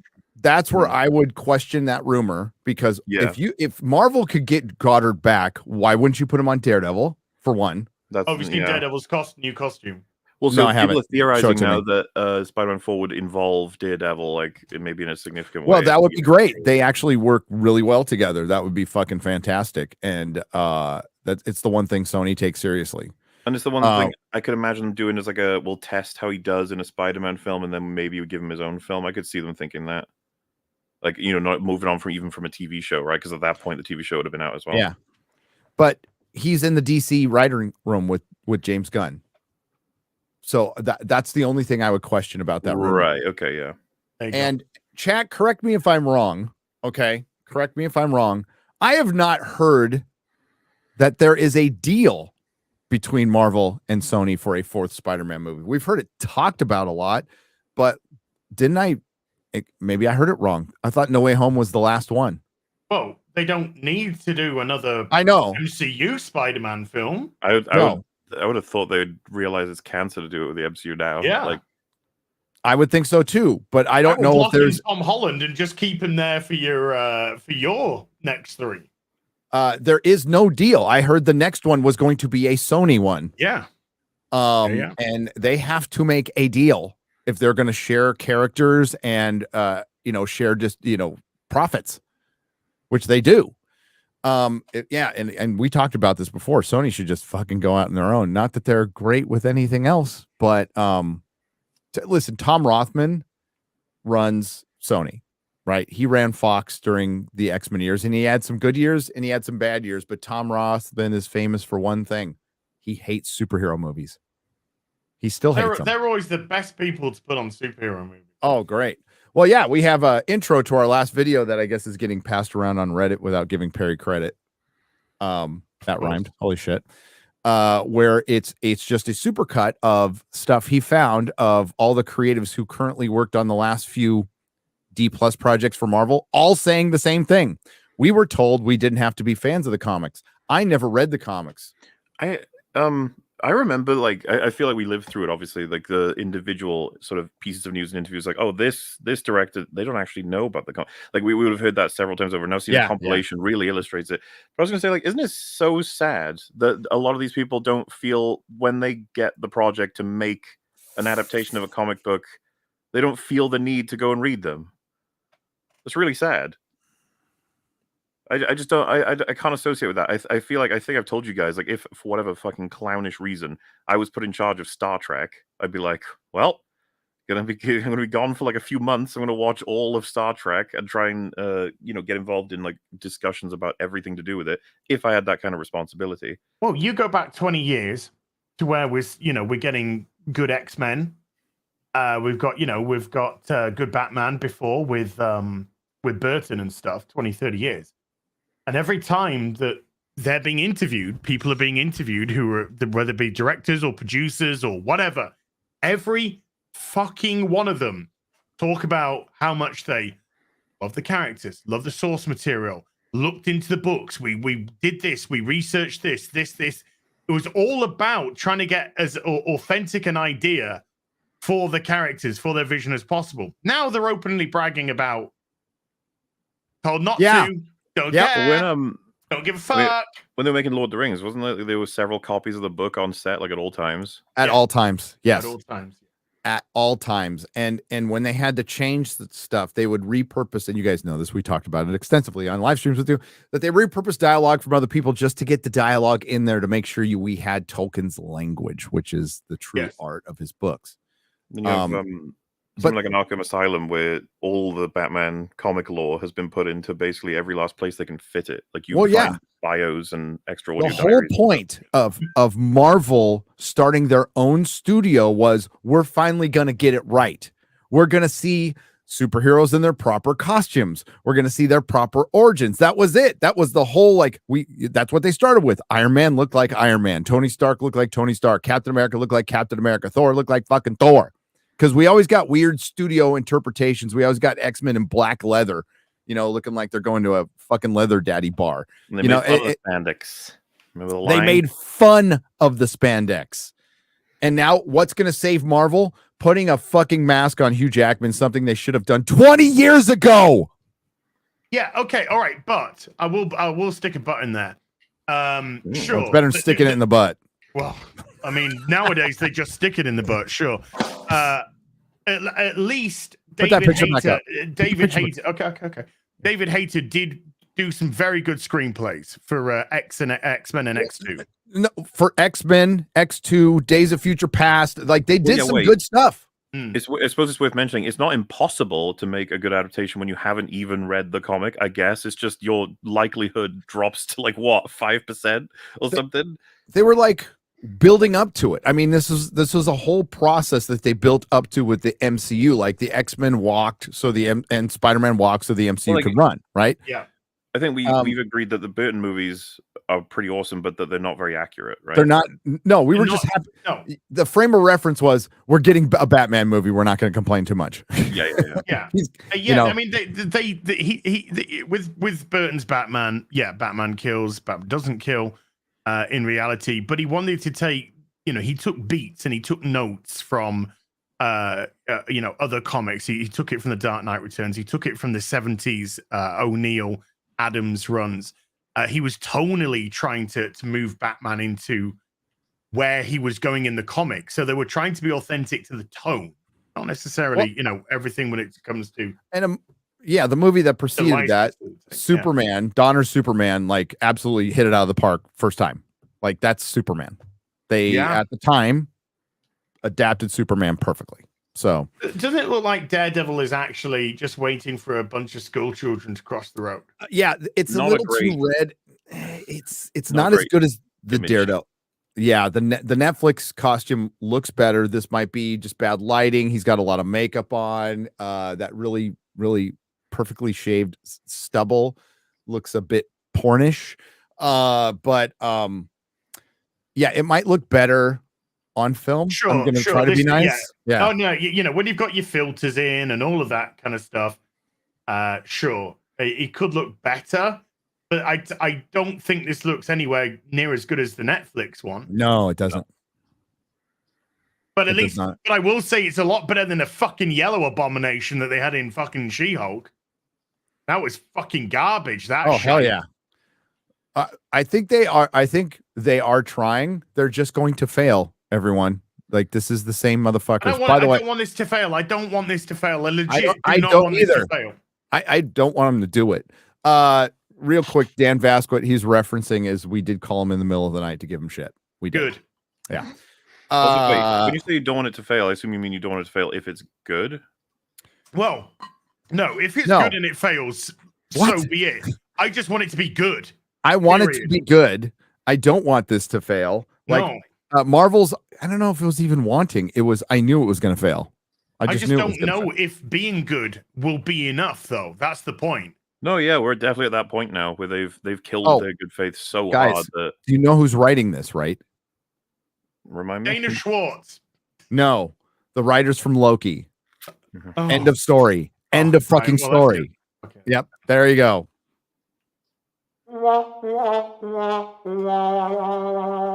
And Moon Knight. The writers of Moon Knight and Loki are writing this series. It will not be good. They don't have Stephen DeKnight writing the story. Do you remember, don't have Drew Goddard there, Do you remember in Moon Knight where they literally just went and made up a bunch of fucking shit? Yeah. They literally fucking DSP'd Metal Gear Solid it. Dude, I forgot. they had a Chinese woman speak gibberish, and there was like a bunch of people going, "What the fuck is she saying?" That's not even Mandarin. It's not Chinese. Just hire DSP. Just Ching hire chong DSP. ping pong. Yeah. In China, they say ching chong ping a pang pong. It's like that was literally what fucking Marvel just did. They did. They did. They're like, we want the authentic experience of Chinese people. Ching chong ping pong. That is actually what they fucking did. Actually, what they fucking did. And we never knew because obviously we don't speak fucking Mandarin or whatever they're trying to speak. And then it suddenly started coming out. People going, they just spoke gibberish. They spoke utter gibberish. Oh, dude. Somebody needs to write season 2. Is that happening? No. No. Nothing's happening. Is he even like being considered for the Avengers, or how does any of this work? Apparently, like all plans put on hold. Like everything's put on hold. But don't worry, we're getting the Thunderbolts at some point. Oh, thank God! They're rewriting the Fantastic Four script as we speak. John Watts left that one too. He's out of that one too. So they have some idiot, somebody connected to Loki again, I believe, directing that. They're running out of like people to even use because yes. I mean, I always dread the time they announce any projects being led by Peyton Reed. I'm like, I feel like he's just the guy they might just throw stuff to. But at this point, I think even he's too recognizable. That we have to get people you've never heard of that have no experience, that don't know the pain of quote unquote directing under an MCU banner. You know, but Deadpool 3 is gonna save the Marvel Cinematic Universe, guys, with the cameos. How can it? It's not even building anything. It could be fun, right? And people could turn out. Yeah, it's not going to change a thing because the next thing is going to be back to fucking form. Yeah. No Way Home didn't save the Marvel Cinematic Universe. Nope. This won't. For one, it's not directed by Tim Miller. It's directed by the guy who did Deadpool 2, which is not as good as Deadpool 1. Very mediocre. And it's being made by Marvel, who just put a big TV MA over Echo because like so violent, and there was like a few drops of blood. Very mature show. Very mature show. And I will have you know, that is the best fight scene in Marvel history, according to Game Radar. Games retard. Those gamers are retarded.com. They actually tweeted that had to be a troll, right? That had to be. No, it wasn't. I think it was just hate bait here. Okay, Gary, I've got footage of Marvel putting together that scene in Moon Knight. Let's see it. Bring success to few. In China, they say Chiggy Chang Wang Charlie Chan Chicka Chaka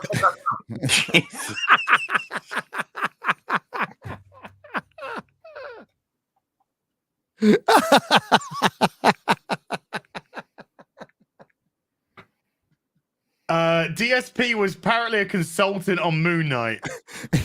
Is apparently a consultant on Moon Knight. Unbelievable. How does he get this fucking? Where does he get these gigs from, man? Come on. Unbelievable. Have you guys noticed, by the way, you can like super chats now? That's new. Yes, you can like super chats now. Yes. Does that really? Just I've just seen them pop up, and you can hit the like button. It's just a nice bit of affirmation if you're a Tim Pool and you don't read them out. So if you put up a super chat and no one likes it, that means your super chat sucks now. Damn. Yes. It means you don't care. Is that I'm not on the YouTube side, so I can't see that right now. Okay. Okay. Yeah, you can do it. Yeah. Okay, that's cool. You can do it from very. There's no dislike button. Boo. Yeah. So yeah, Marvel's not going to turn anything around. Deadpool. Oh, the thing that you can't undersell about Deadpool 3, which could be a fun movie, is the MCU is going to be saved by the Fox X-Men. Yeah. The fact that they have to take 2 Fox X-Men to save their MCU, and for what?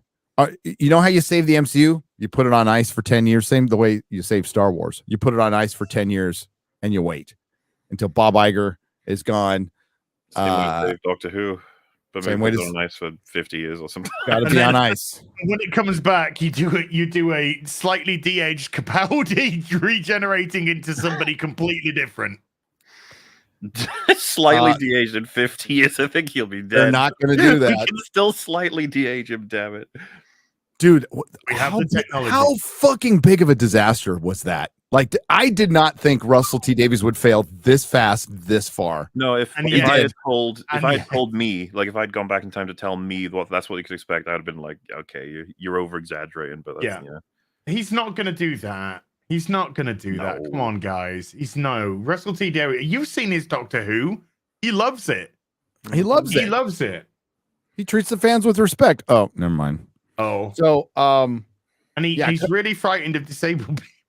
Apparently scared to death of him.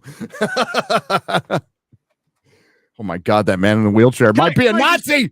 I just say that this base is so clever because you think that's a shadow, but that's actually the base of the Batman. Oh, wow, that's cool. It's so cleverly done that it looks like it's the it looks like it's the shadow from the cape, but it's actually the base. Really clever. Very clever. Cool. Okay, quickly to Argyle because there's certain go for it. I don't know anything about this movie. Oh no, there's certain YouTubers out there who hang on, who are trying to spin this as a Henry Cavill flop, and it's such a fucking reach. It's such a fucking reach, bro. You fucking clown. I've got too many clips. I've got way too many clips. I can't find the clip I want. Hang on. Hold on, I'm gonna put a link in private chat. I need you to say yes or no to me. Okay. Ooh. Here, while I'm looking for that clip. The world is burning. We'll do that one. We'll do this. While I'm looking for that clip. Hey, drunk, what's up? How's it going, buddy? Jay, take over the stream for a bit, bud. Yeah. Yeah, Jay, take over the stream while I'm looking throughout my 50,000 clips, which I cannot find now. Just keep him entertained. We're back in a sec. Back in a flash. Oh, there it is. This is what I'm looking for. Woke. So yeah, certain people out there trying to spin it as a Henry Cavill flop. Henry Cavill it's a bait and switch. He's Fire's fucking agent for one, because he was in that Enola Holmes thing. It's a bait and switch in there. Fucking Witcher, bait and switch, and now we got this. He's in it for 7 minutes. He's in the movie's 2 hours and 20 minutes long.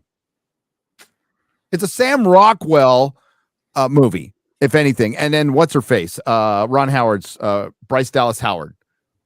Thick girl. I like Sam Rockwell. Is he not good in it? Or? It gets so cringe at the end. I can't believe Garrett was my date for that evening, and he leaned over and he's like, I Can I think suck your cock? Well, right after he said that, he's like, hey, nice Dune popcorn bucket you got there. Yeah, right after he said that, right after he finished sucking my dick, he says,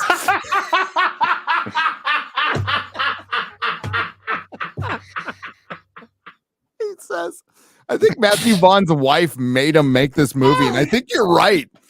The fucking it is such intersectional feminist fan fiction trash. The author of the book it's based on uses her own name in the book as the main character. It's a fucking self-insert.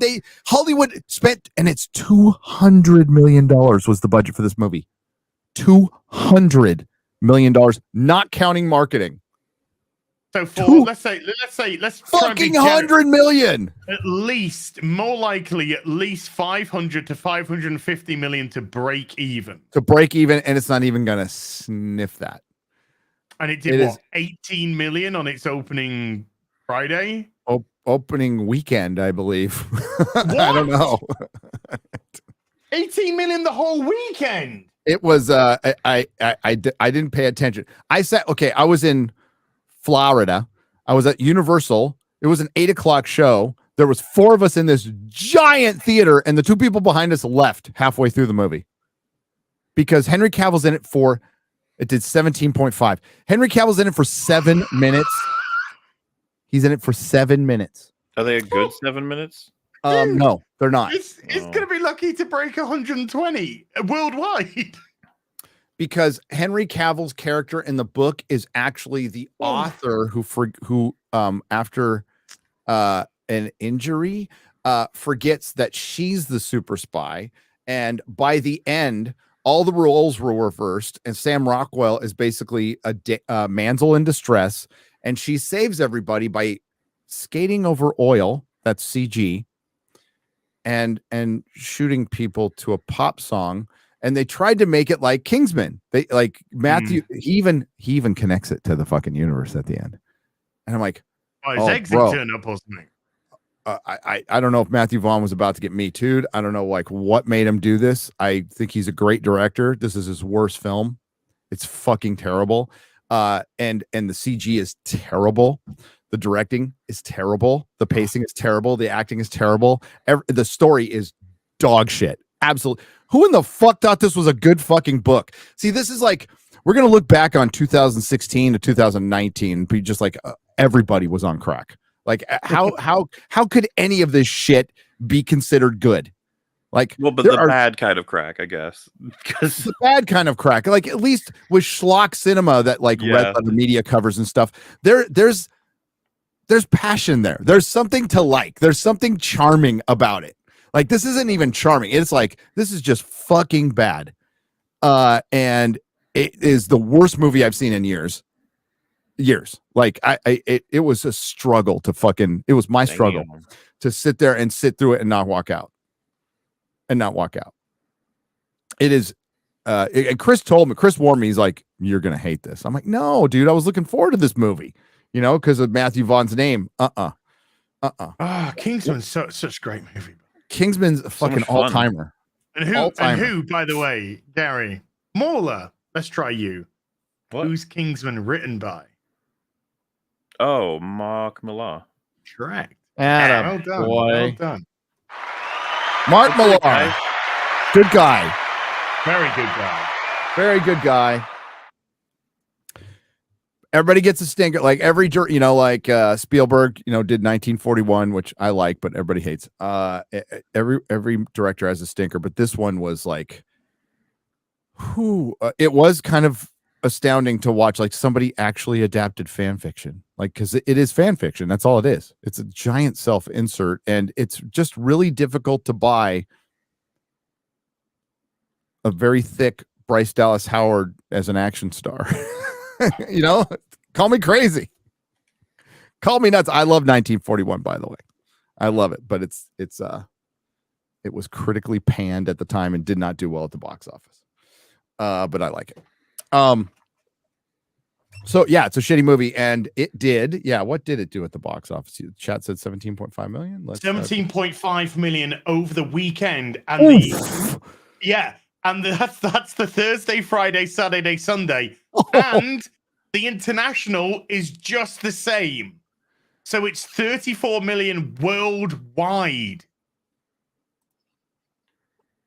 It's gonna hit 120, 125 worldwide. But the whole narrative, this narrative that's going out there right now, that's fucking terrible, by the way. Oh shit. Hey guys, Hi. Whoa! What the fuck was that? Streamception, baby. Oh, now I can't do it. All right. Well, the independent out there is like calling it a Henry Cavill film. So a lot of people are calling it a Henry Cavill film, and that is complete bullshit. Because we all know that the mainstream media hate Henry Cavill, so that makes perfect sense, regardless of what not his Witcher show's not even a Henry Cavill show. No, it's not. And that's not being disingenuous. That's being legit. It's the meme with him. We're all waiting for him to get his project. Yeah, it's one day he'll get it. Please. Right. I was watching. He doesn't die in this fucking Guy Ritchie film because. Do something with it. Even just make something up after that. He went on this mission. Didn't really, but fuck it. Yeah. I was talking to Drinker about like Highlander, right? Because I just showed Highlander to Nerdrotic Jr. hadn't seen it. So when we were done, he was like, "That was the coolest movie I've ever seen." And I'm like, "You're my boy." But you can't like it would be cool to see him at it, but there's what's missing? Queen. Yeah, like the Queen soundtrack is a character in that movie. Like you can't replace that. Dude, it's on my playlist for the gym. Dude, always Creatures of the Universe, man. Here, dude, yeah. We just had this says to me. What do you think Fucking for great this song. as a Daredevil costume? I think that's the best one yet. That's fucking brilliant. That's brilliant. Absolutely that is brilliant. Excellent. Absolutely brilliant. Yeah. It's even got the DD on it, which none of the others have. Not one. None of them have costume. the yeah. I think Ben Affleck had the DD on it. Yes, he did. Okay, good point. Sorry. I'm the Charlie Cox. I like the director's cut. I need to watch it again. I remember enjoying it when I was super young, but I just know it's My reputation kids as loved it. hyper-cringe. My kids loved it when they saw it, but they were like, Right, we know Ben Affleck's gonna make a cameo. well, my youngest wasn't born yet, but the other two kids I was watching. Ben Affleck is totally gonna make a fucking cameo. And do you know what Ryan Reynolds is gonna say? Wait a minute, I thought you were Batman. That'd be great. That'd be great. Brilliant if that happened. That'd be fucking awesome. Are you Batman? You could do that with stuff. He did that with fucking Josh Brolin with Cable, right? Okay, is that out? Wait. I'm seeing that in the chat. Hang on. Is there Gina Carano news? Hang on. Gina suing Lucasfilm. People are saying. What? Yeah. Okay, so hang on. Whoa. Hang on. What's going on? Oh, yeah, here we go. Here, got it. Check private chat. Got it. I got it. I'll put the link in private chat. Okay, there it is. Okay, yeah. There it is. Yeah. I put the link to it in private chat. Fucking huge news. Huge fucking news. You go, girl! Gina Carano is suing Lucasfilm. Nice! And Disney. Yeah. I put the link to her announcement in private chat. All right, this will be easier to present. No, right, here we go. That's not it. Oh, yeah, boy. It's fucking sharing on this on this is really hard now. Why is it so hard? It's not. It's you're just fucking retarded. I am retarded. Hang on. Oh shit! Hang on. You share it. You share it for you. Okay, I'll just go share it. I'm on my Meta PC, so I'm not logged in on Twitter. Boom. That's it. There you go. Boom. There you go. You share it. Let's do this. Chiboy! Gina Carano strikes back, ladies and gentlemen. Woo!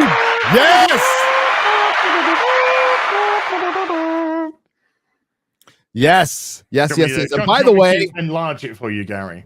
Yeah, you could probably just read it. I just want to say that I got to chit chat with her over the weekend, the lovely Gina Carano, and she said something was coming. Wasn't specific. Was it winter? It wasn't winter. Was it Yaira? It wasn't Yaira. Was it a lawsuit against Lucasfilm and Disney? I'm guessing that's what it was. I'm guessing that's what she said. Pay attention. I do love the way she's atted them. She hasn't just put them in. She's atted them into the whole thing. To reset real quick, she wasn't just fired. Okay, she was fired over Beep Bop Boop. So that she put up somebody else's post that basically said, hey, Nazi Germany came about because there was a very willing public that was manipulated by the media that made it very easy for the government to kill people. Okay. And that's basically what she said. She wasn't wrong. Actually, the Auschwitz site tweeted something very similar to her a year before.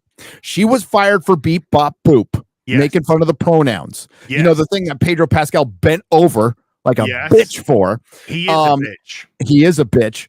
And they wanted to put her through a 40-person Zoom struggle session 40. And Can you just say that again? 40. 40. Gotcha. She wanted to take them out to dinner and talk to them in person. Nobody wanted to fucking do that. No, because nobody wants to talk in person when they're canceling. Also, a Disney publicist went out and called her abhorrent. Hey, which that's where you start getting into like a little bit of trouble. Oh dear. And it's, you know, it's up to the lawyers to figure this out if that's actionable or not. But you don't know unless you try. And what a perfect time. You know what? My daddy always told me, guys, always kick a man when he's down. Oh, yeah. So when they're down, this is a perfect timing. Gina waited for the perfect fucking time. The day before the earnings call tomorrow. Well done, my lady. Woo!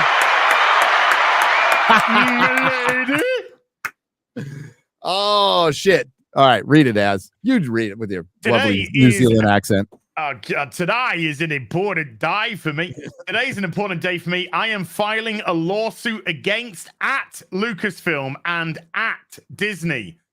After my 20 years of building a career from scratch and during the regime of former Disney CEO Bob Chapek, Lucasfilm made this statement on Twitter terminating me from The Mandalorian.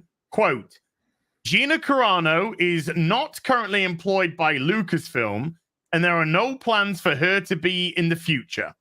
Nevertheless, her social media posts denigrated people based on their culture and religious identities are abhorrent and unacceptable.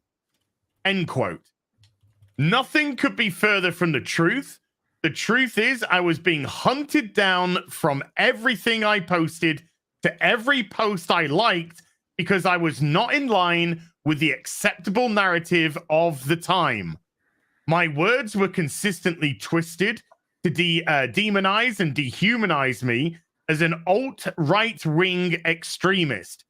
It was a bullying smear campaign aimed at silencing, destroying, and making an example out of me. The thing is, I never even used aggressive language. I shared thought-provoking quotes, pictures, memes, and occasionally I use my own words, not with aggression, but with respect and the occasional comedy to keep the mood light in dark times. Look with your own eyes at what I posted and ask yourself, for example, where did I compare Republicans to the Jewish people in the Holocaust? I didn't. Ask yourself, why are they calling me a racist? Was there any merit behind that or history of it whatsoever? No. Look at why I was being called a transphobe for making droid noises from Star Wars. Beep, bop, boop was obviously directed to the online bullies and did not in any way denigrate transgender people. Were my questions about masks, lockdowns, and forced vaccines okay to ask and push the subject into the light? Should we have been allowed to discuss publicly these topics at the time without being harassed or censored? Absolutely. Hollywood says they support female representation and equal rights. Why then were my male co-stars permitted to speak without harassment and re-education courses or termination? But I was not afforded the same right to exercise my freedom of speech. Artists do not sign away our right as American citizens when we enter into employment. I've spoken to all my co-stars since I was fired, and there is nothing but care and kind words between us. I respect their right to free speech and do not have to think the same on every issue to be their friend and work with them, and I know they feel the same towards me. A couple of months ago, at Elon Musk tweeted that if you had been fired from using the platform X for exercising your right to free speech, he would like to offer these people legal representation. Quite the noble offer. But never in my wildest dreams would I have thought anyone would take on my case against Lucasfilm Disney. Still, I did respond back, I think I qualify, and thousands of people agreed, but I did not expect anything. To my surprise, a few months ago, I received an email from a lawyer who had been hired by X to look into my story and many others. Many others. Turns out, I love the many others. Turns Mhm. out, after sending them as much information as I could gather these past few months, my now lawyers and X believe wholeheartedly in my case and are moving forward. I would like to express my deepest gratitude and thanks to you at Elon Musk and at X for giving me an opportunity to bring my case to light. As for me, I would love to pick up where I left off and continue my journey of creating and participating in storytelling, which is my utmost passion and everything I work so hard for. It has been difficult to move forward with the lies and labels stuck on me, backed and encouraged by the most powerful entertainment company in the world. I am grateful someone has come to my defense in such a powerful way and look forward to clearing my name. Thank you to all the people who have supported me and made your voices heard. I pray God blesses each and every one of you. With love, Gina Carano. Let's fucking go! I am so down with this. Let's and go. I think I said that. Yes. I am so listen, Disney Star Wars needs Gina Carano more than Gina Carano needs Disney Star Wars. Let's make that fucking plain right now. She had huge lines at a con again. She will have huge lines at every con. And guess what? It'll be completely safe. Totally weird. Totally strange that all these people, like when she walked out, people cheered. People cheered. Didn't see that with every other actor. Just saying, you know? And I'm interested to see where this goes. I mean, I don't know if she can win as well, Gabby. You are interesting. I'm not interesting. You but, are. She is. I just can't talk. I have many strokes every day. No need to show off. You know what? We were driving through Houston, dude, and there was an emergency stroke response. And I'm like, yes, please. Wow, there's two ways you can take that. And either way, I think it's our tax money going to a good cause. It's just a bunch of they got blue gloves on. 2x2 hands of blue. Yeah. Oh my god, what a reference. What a reference. Hey, hey, I'm a nerd, motherfucker. Reference going in there, man. Sorry. These aren't just prostitutes. These are medically qualified. Qualified stroke response team.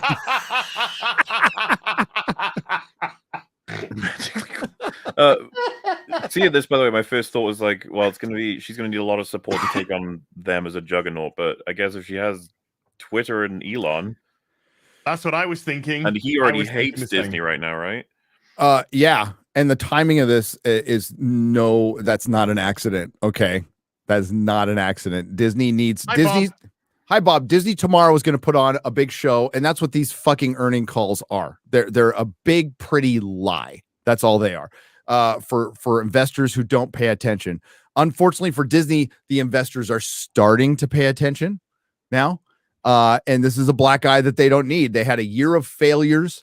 They're going to come out and say their streaming numbers went up probably slightly. We don't know how many because they said that for the last quarter because they offered $1.99 special. And Disney Plus is also being basically bundled with Hulu.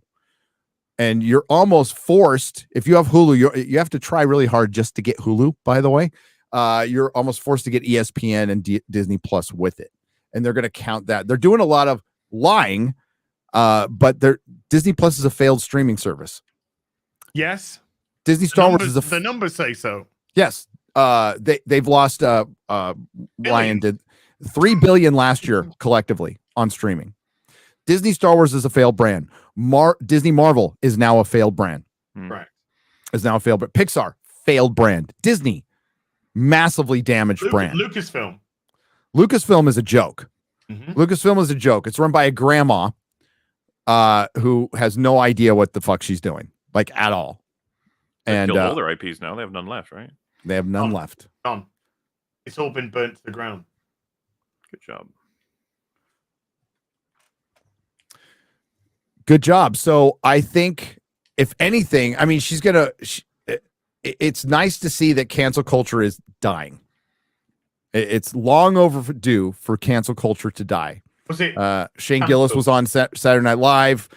Joe Rogan just got $250 million, and he's coming back to YouTube. Yes, So, yeah, that's $250 fucking million awesome. dollars, and you can put it anywhere you want. Well, because Spotify recognized that it helps. Yeah, it helps. Yeah. it will drive people to Spotify. So it was a rare smart move on their part, and good for Joe for getting all that money. You get that money. And it's a win for all independent creators, and which is the true competition to Hollywood right now. And they're going to have a bad year collectively, the entire industry. But Disney, their loss leader, is fucked this year, absolutely fucked. And I can't wait. I can't. The earnings call is going to be scripted and bullshit tomorrow. There's going to be no surprises. I doubt Gina's even going to be fucking brought up. If she is, great. I think our friend Valiant Renegade will be doing a live stream during the earnings call tomorrow. I think it's 3:00. So go check that out. And he'll break it down with because he brings on the financial analysts with him, and we saw him this weekend too. It was great. Does Gina have a case? Again, I'm not a lawyer, but I think dragging her name through the mud from official Disney people was beyond fucked up. You haven't really seen that with any. I think they treated Jonathan Majors better than they treated Gina Carano. Without any doubt whatsoever. Well, because they were on the fence with Jonathan Majors, weren't they? They were like, "Uh-oh, we lost him or we not." It's like, we'll make our decision once the courts do whatever, which is not something they afford many people. Exactly. They hung on to him until the court decided, which is what they're supposed to do. Share this. And they did not do that. There was no court. There was no criminal charges. There was anything Gina did wrong. There was nothing actionable. They shouldn't have fired her. Considering that Pedro Pascal was saying inflammatory things towards half the country. He called half the country Confederates and Nazis. Yes. That was completely okay with Disney. Elon Musk, 3 minutes ago. Please let us know if you would like to join the lawsuit against Disney. I mean, I might just join in for a laugh, but war crime against my eyes and all that. Yeah, exactly. I'd say my brain has suffered trauma. Yeah. Dude, you can just picture, like, in the courtroom, in the witness stand or whatever, you just have, like, Luke and then Han and then Leia. Indiana Jones. Yeah. Taking a stand now, Mr. Indiana Jones. Sorry, Dr. Henry Jones III. Surprise witness, the doors burst open, it's Willow. Like, oh my God. Holy shit, this is huge news. Echo didn't have much to say on the matter. Oh, and the Access Media is going to suck the mouse's cock for the next big time 3 weeks. They're going to just be on that giant Satan pecker of the rat. Like, you cannot believe the attacks for Gina will be horrible. They'll be absolutely. She's joining the Nazi Elon Musk and suing the beloved Disney, who just time to get some shields up then, isn't it? Uplift voices of the marginalized people. Yeah, time to raise some shields then. Oh yeah, they'll be out there. Little Bill Hicks reference there. Sucking Satan's peckers, sucking. Yeah, that's what they'll be doing. All right. So, R.I.P. Bill Hicks, goat. We'll see what happens. Hey, Disney is real quick on that subject of Disney. Let's look at that cringe video. If I can freaking share it. Yeah, whose responsibility is that one? Yeah, well, we're all cringe connoisseurs, but yeah. I'm something of a king of cringe myself, I am something. Oh, yeah, there we go. There we go. Let's put it over here. Maybe this will work. There it is. Oh, and Data Races just hit with a great tweet straight off the bat of a bunch of death threats that Gina Carano got on Twitter. Obviously, she doesn't need to give any more information, but I would be curious what the nature of the case would be if she's going for, like, the damage they caused her or not. Let me. Oh, you want me to share this to share it? Yeah. Okay. I cannot share anything right now because I'm retarded. Where's But the no, share video? Data Race's tweet. Okay, tweet first. okay. Yeah, All right. yeah. Share His twit. His twit first. His twit. twit. Share his Data, clip. sorry, Wait, Data what? Racer. His twit. His twit twat. His twit twat. I've done it. Oh yeah. Oh Jesus. So we've got we've got some lots of insults. Trump lost. Deal with it, you fat pig. What has this got to do with Trump? I have no you idea. fucking retards. Cis women are clockable, always projecting their own insecurities. Clockable, is that means punchable? Yeah, punchable, hittable. Oh, wow. Okay. That's very nice. I hate you, fucking bitch. I hate you, bitch. Eat a dick, you fascist. You fascist. Wow. Okay. Somebody probably should go back into history and understand. Never mind. Get rid of this stupid see you next Tuesday already. You see you next Tuesday. It's only fraudulent when your guy loses. Go suck a D. Okay, suck my D, biatch. I'm gonna kill Gina. Racist biatch. Get feared already. Average day on Twitter at this point. Yeah. Yep. Self-delete yourself, Yahtzee sympathizer.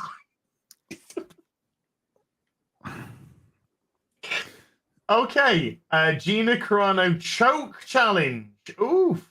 Whoa. Okay. Yeah, there's lots of lovely tweets there. Bunch of Hassan fans in there. By the way, he's a trust fund commie. Trust fund commie. Yeah. Well, we've always said champagne socialist with that boy, but yeah.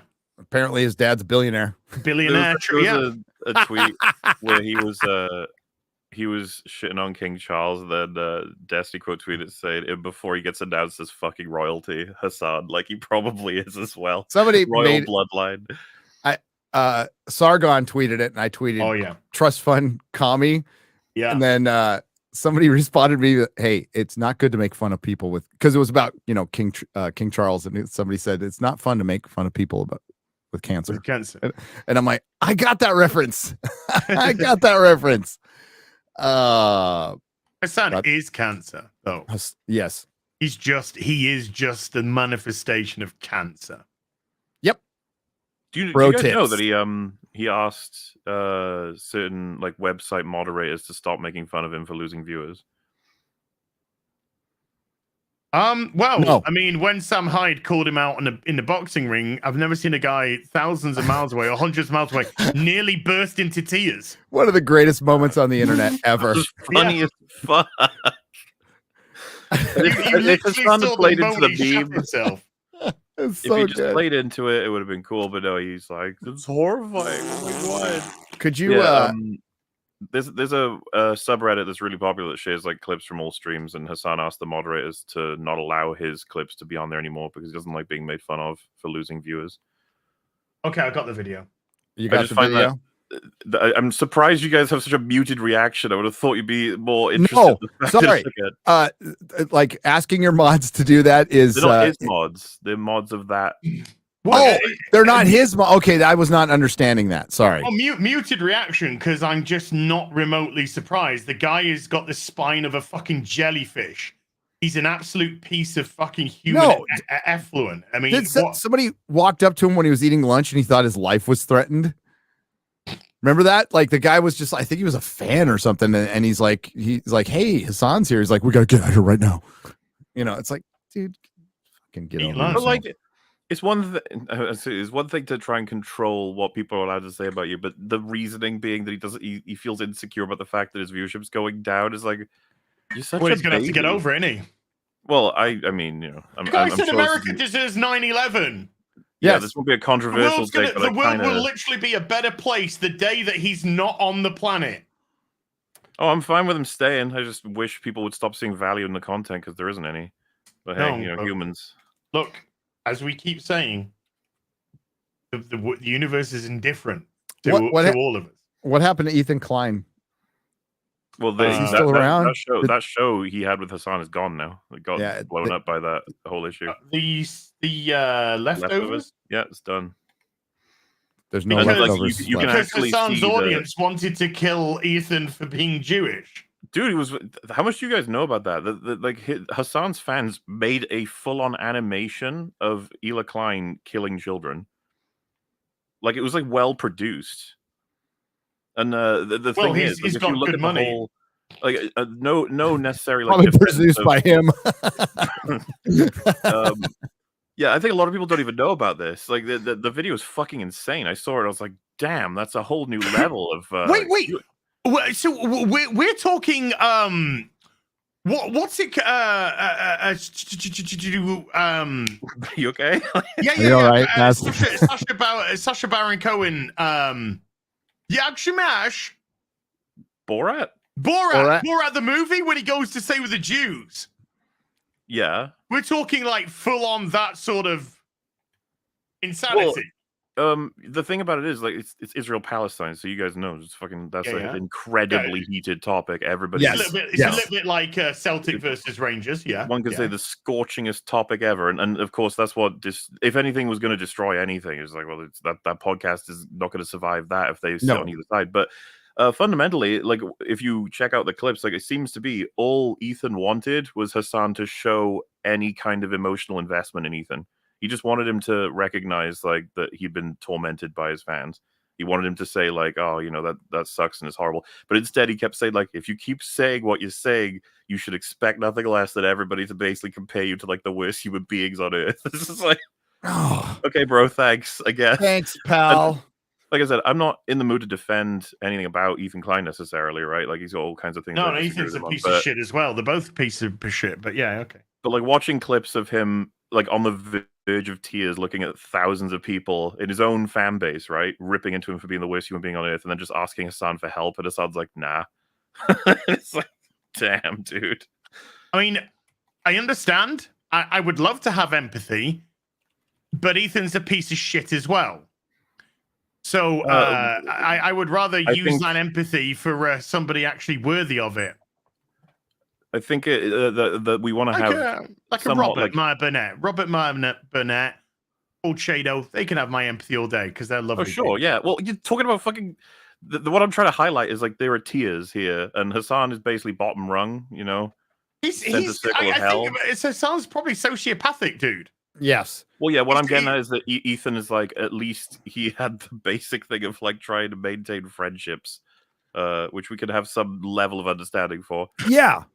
Yeah, but in honesty, but are we surprised this happened at all? No. Did we even think this was? Yeah, come on now. Well, the interesting highlight is that this is what Ethan learned, and he was like, "Oh, so this is what like I got myself into," you know? This was always the odd couple, and the fact that it kind of went for the few months that it went, to be honest with you, was a bit of a shock.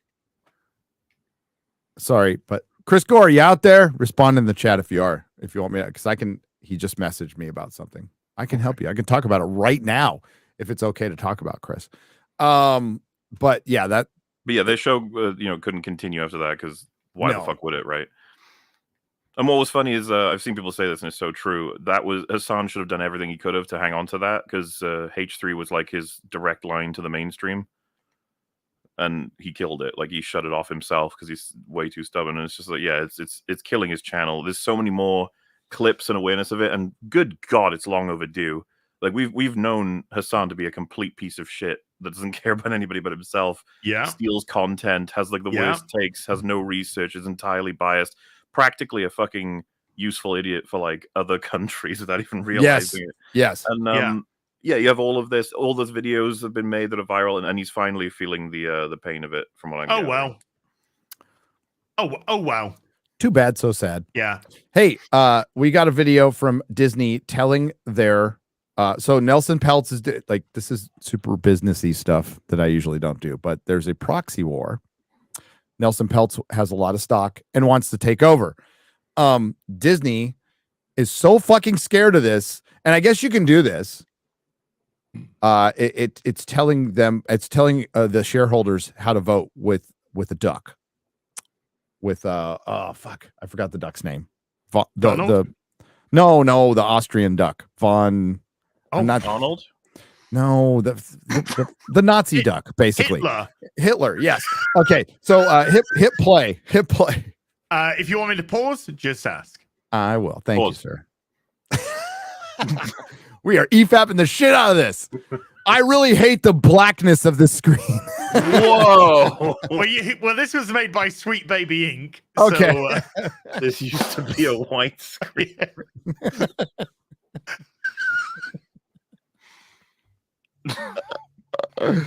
Ludwig von Duck. That's right. Okay. Ludwig von Duck or Quack. Here we go. Here we go, Quack.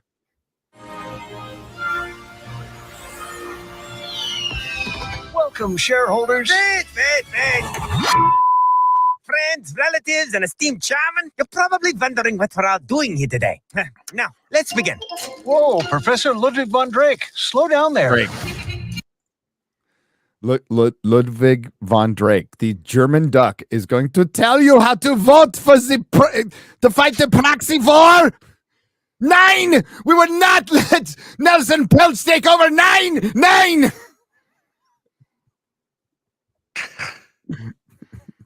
I'm feeling a little uncomfortable right now.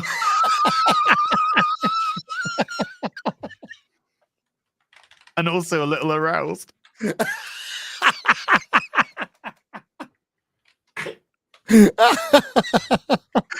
So this is what it's like to be on an episode of The Leftovers. Okay.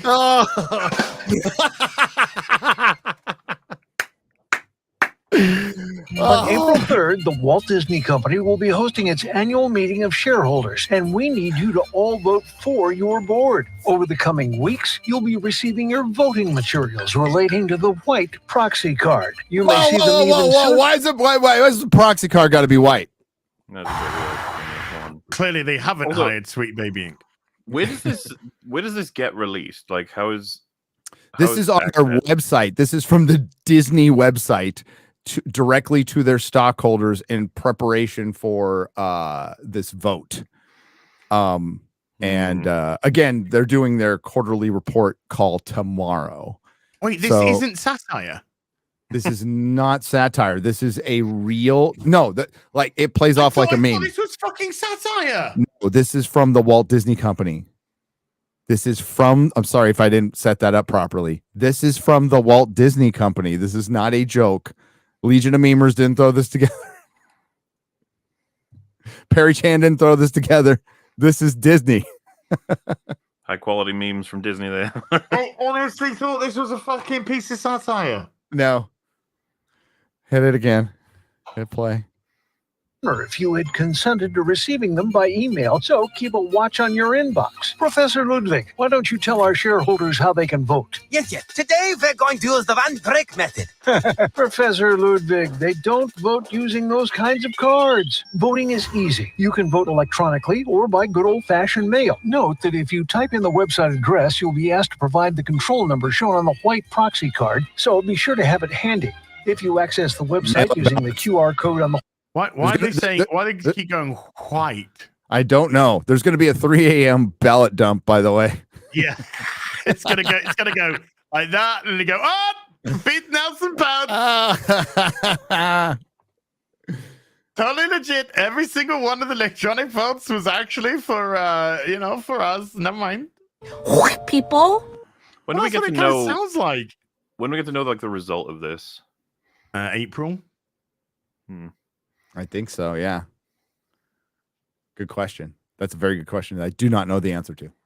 Hit play. White proxy card or the white Vote Now button on your email. No control number will be needed. Please vote all of your shares in all of your accounts. Each account will have a separate control number specific to the white proxy card. All electronic votes have to be submitted no later than 11:59 p.m. on April 2nd, 2024. If you hold shares in the Disney Employee Plan, please note the earlier voting deadline indicated on your white voting instruction form. Remember, it's important you vote only for Disney's 12 nominees using the white proxy card.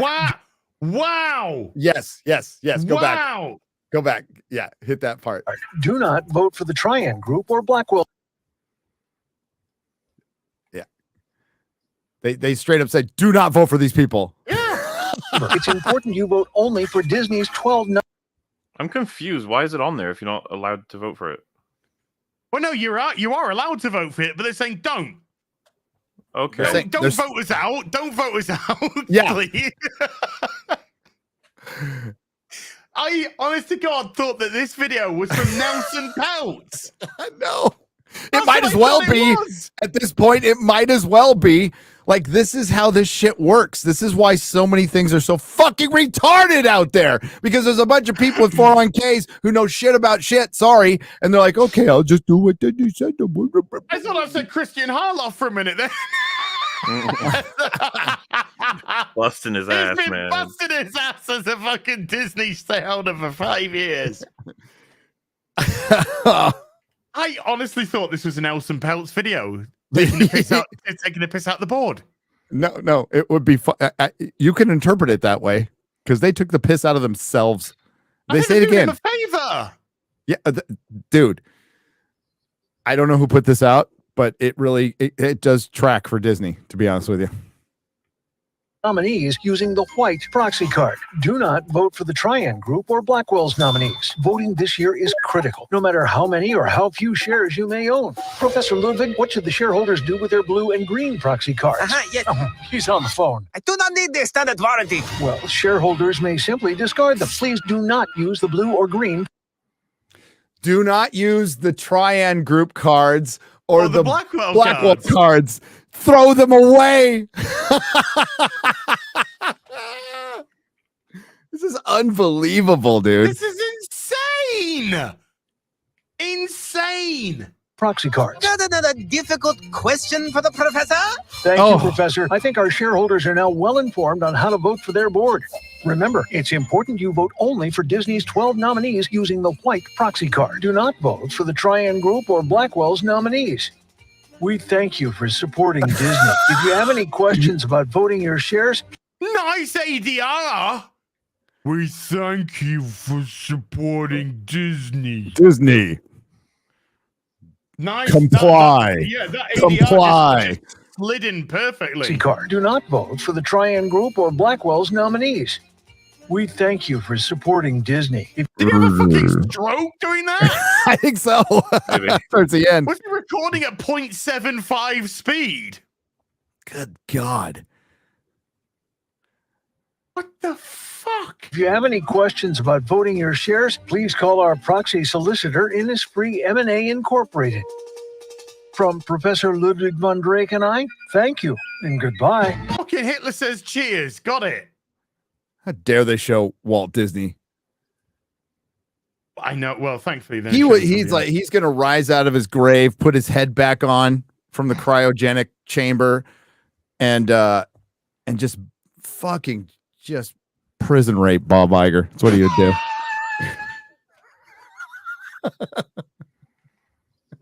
Not even regular rape.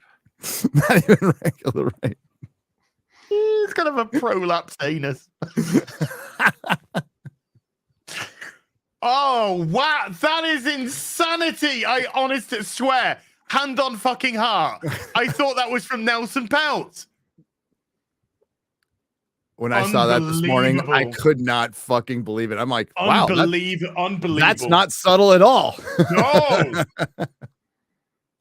Holy Moses. No. Woo. Wow. It's going to be interesting. This is a bad, desperate year for Hollywood. All right. This is like Argyle is not going to be the only flop. I know this might be a shock to many people. Lots of flops. We got a huge one coming up on the 14th of this month. Not talking about Drake either. Something huge and floppy. A floppy. What? A floppy. It's a ploppy. What a thing to wake up to. That was Drake, weird to wake up to. Why is Drake trending? Click on it. Oh. Why was? Wait. You're gonna have to. No, we don't need to go into that. No. I don't think. Is it bad for me to say you're gonna need to fill me in on this one? Yeah. I can't show any video. So what's Drake's cock? Is that what got thrown out there? Yeah, it was just he just posted a video of him whacking it. He posted a video, or Yeah, did his he was ex-girlfriend or boyfriend? He was He probably recording. intended it for someone he loved, He was but, recording, and it was like in a mirror reflection, and he's just no. And so Man, it there's suddenly a happens lot of again. elephant Weird memes. day. A lot of elephant memes were going around.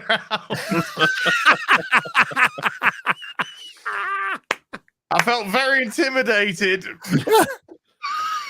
Felt inadequate. There's a lot of did inadequate trend at all after that?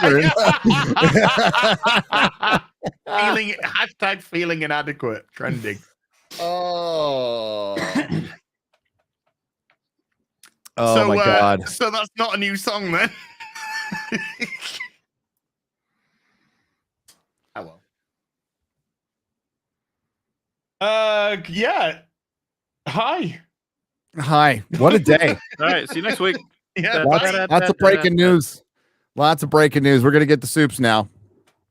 Because Az has a hard out. No, that was Drake.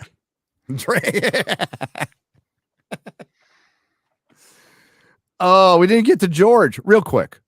George repeated something he said later last year in his latest blog. George R. Martin. It's been 4,000. I'm going off memory here since the last time I did it. 4,592 days since the release of A Dance with Dragons, the last novel in the A Song of Ice and Fire series. Jon Snow is still bleeding out at the wall. Daenerys just menstruated in the Dothraki Sea. And yeah, the Ironborn are about to invade Meereen. Lots of exciting stuff finally happening after 2 meandering books that I liked, but they meander quite a bit. Tyrion is now a part of the Second Sons. He just escaped slavery with Penny. So much going on. And Bran might have had some Jojen paste. He might have ate his buddy. But nothing's happened since then. Now George has written a lot of stuff. He's produced like 19 TV shows, and he's put up a lot of blog posts about the Giants and the Jets. He was talking about his friends dying, which is sad. But he was talking about what a bad year he had. The year where he didn't write anything. Such a bad year he had. Oh God, I'll put this up in a second. Don't put it anywhere. Let me just finish. But in this blog, he basically says, and then there's the anti-fan out there. And he was talking specifically about the Marvels and people dancing on the grave of the Marvels. Talked about this briefly at the panel because it was asked. And there is no such thing as an anti-fan. An anti-fan doesn't exist. It is a fan.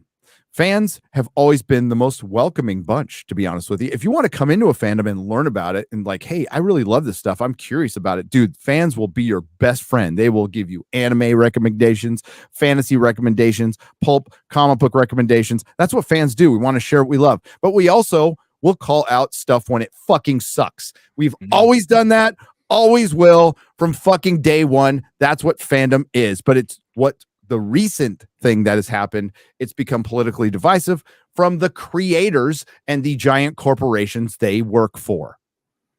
And what I talked about earlier, sorry, go on. Out of curiosity, what would you give as a label then to people who get invested in an IP specifically to destroy and hate on it, even a person? Like, as in, they look into a thing. A fan? Just to hate okay. it. No. Okay. Well, there's fans will feel ownership over something, like Snyder Cut fans. Snyder Cut fans are still fans. They're crazy. Stop doing that. They're crazy. But like, that's fandom. They're fans. They're a segment of fandom. They're fans. Now, if we're talking about activists, fuck those people. So where fans will not be welcoming, Mahler, to possibly answer your question, is when you come in wanting to change everything fundamentally. Like, you're all sexist and Nazis. Then we're not going to be very welcoming at all. We're going to tell you to fuck off.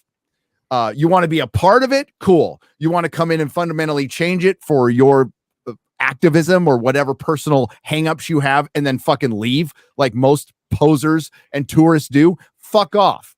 But if you want to come in and be a part of it, dude, let's hang out. Let's talk. We're completely welcoming and always have been. I just went to a con with an attendance of 180,000 people, third largest con. Probably the one that has the most room to grow is MegaCon. San Diego doesn't have much room to grow. It's still the biggest. New York is a shit show. I don't like it. It's very popular, but I don't like it. You're stuffed in there like a fucking can of sardines, for an old reference because I'm an old man. But we've always been a welcoming lot, so there's no such thing as an anti-fan. What's come in is political activism through the creatives and corporatism that has fucked this up 5 ways a Sunday. They're the ones who have broken up and divided us. They're the ones responsible. And you know what pisses people off the most is not even that, it's the ingratitude. George, you're a best-selling author. There's authors who would literally kill to be in your position. People clamoring for a book that's over 10 years late, and you're fucking whining about fandom. Shut the fuck up and finish the fucking book. I love House of the Dragon. I love season 1. I'm looking forward to season 2. I don't believe for 1 minute that it's out of the realm of possibility that season 2 could be a total shit show because it's Hollywood. But I'm looking forward to it. But would I rather have the Winds of Winter? Yes. Much rather have it, but we're not going to get it. So I hope a lot of George R. Martin fans out there realize, like, you're not getting that book. It's not coming. He's not finishing it. He hasn't written on it in almost a year and a half. He's actually lost pages. He's edited out pages. So, George, you sound like an ungrateful fucking asshole. Just like that's what pisses people off the most. You're in this great position in a great country that allowed you to make up stories and become a multimillionaire. That's one of the greatest things about our the free market and our system. And you're bitching about it. Shut the fuck up and write. Okay, that's it. Let's put this up now because this got put around, and I think it's important. We call out woke a lot, but you got to get your facts straight. You got to get your facts straight. Alexander the Great was a Greek Macedonian, right? Mm-hmm. Pretty much every Greek warrior liked to get down with the dudes. Okay. The Spartans were encouraged to take a gay lover within the army because the theory behind it was that if your gay lover was to be killed in combat, it would make you fight twice as hard. So they were actually encouraged. Okay. Well, hard. Okay. Define hard. There's a Drake video. They did the Olympics like butt ass naked. Yeah. Okay. But here we go. We're gonna get hit for this. I don't care. I am not gay. I have relationships with women. Sex with men. I have nudes for them.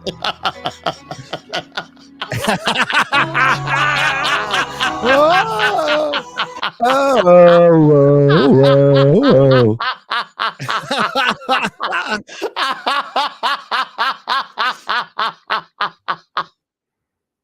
It's so good. It's so good. It's so good. Yeah, that got retweeted. So that got retweeted, and then Bounding put out an article saying that basically, I'm forgetting her name, Zendaya's character's name, is going to be the main character in Dune Part 2, which is just completely taken out of context and untrue. Yeah. And not true at all. Not. And if you're a Chris Nolan fan out there, he came out and gave it high praise. Dune 2 high praise. I get to see it early. And, the numbers are out for Argyle for Monday. Let's hear it. 1 million. Oh! Get out. I'm not a shill, I'm not a shill at all. I got tickets early. There is a Sunday, the 24th of this month screening in IMAX. Tickets might still be available, but for Dune Part 2, you can see it like a few days early. All right, let's do some soups. Have you $1 million. $1 million. Wait, someone's made $1 million? Neat. So have you seen the? I don't know if this is new or not. Is a Louis C.K. clip about masturbating? Not, he's talking about something. It's pretty funny. It's on Fox News. Have you seen this? Mm-mm. Let me link you. Link it. It's pretty fucking funny. Can you share it? Yeah. Az is producing this episode. He's doing a great job. I Doing a great job. Thanks, buddy. Let's do it live. Let's do it live. Don't worry, Fox News. You're not going to see anything of Drake, okay? You're not going to see anything of interest. Not going to see anything of interest. It's Fox News. Okay, I've shared it, Gary. Oh, apparently it's a sketch, but it's still funny. Okay. Masturbating's really important to you. Yeah, it is. It keeps me sane. I'm a good citizen. I'm a good father. I recycle and I masturbate. And I'm proud of it. And God's happy. And later I'm going to masturbate and I'm going to think about you. And there's nothing you can do about it. Masturbating's really important to you. I feel like because people saying that's an old clip, it would be way funnier if he said that today. Like I know. After everything. It's true now. All right. We're gonna get some soups. Thank you very much We're gonna get some soups done.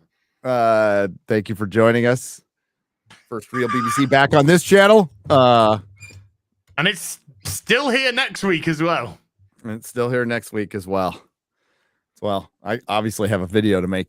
I had a total different video planned, but Gina, dude, that's fucking massive. Can't wait I get to rip on Disney Star Wars a little more. I didn't think I was going to do that once this year, much less twice. Well, at least until the Acolyte comes out. God, I hope they announce it soon.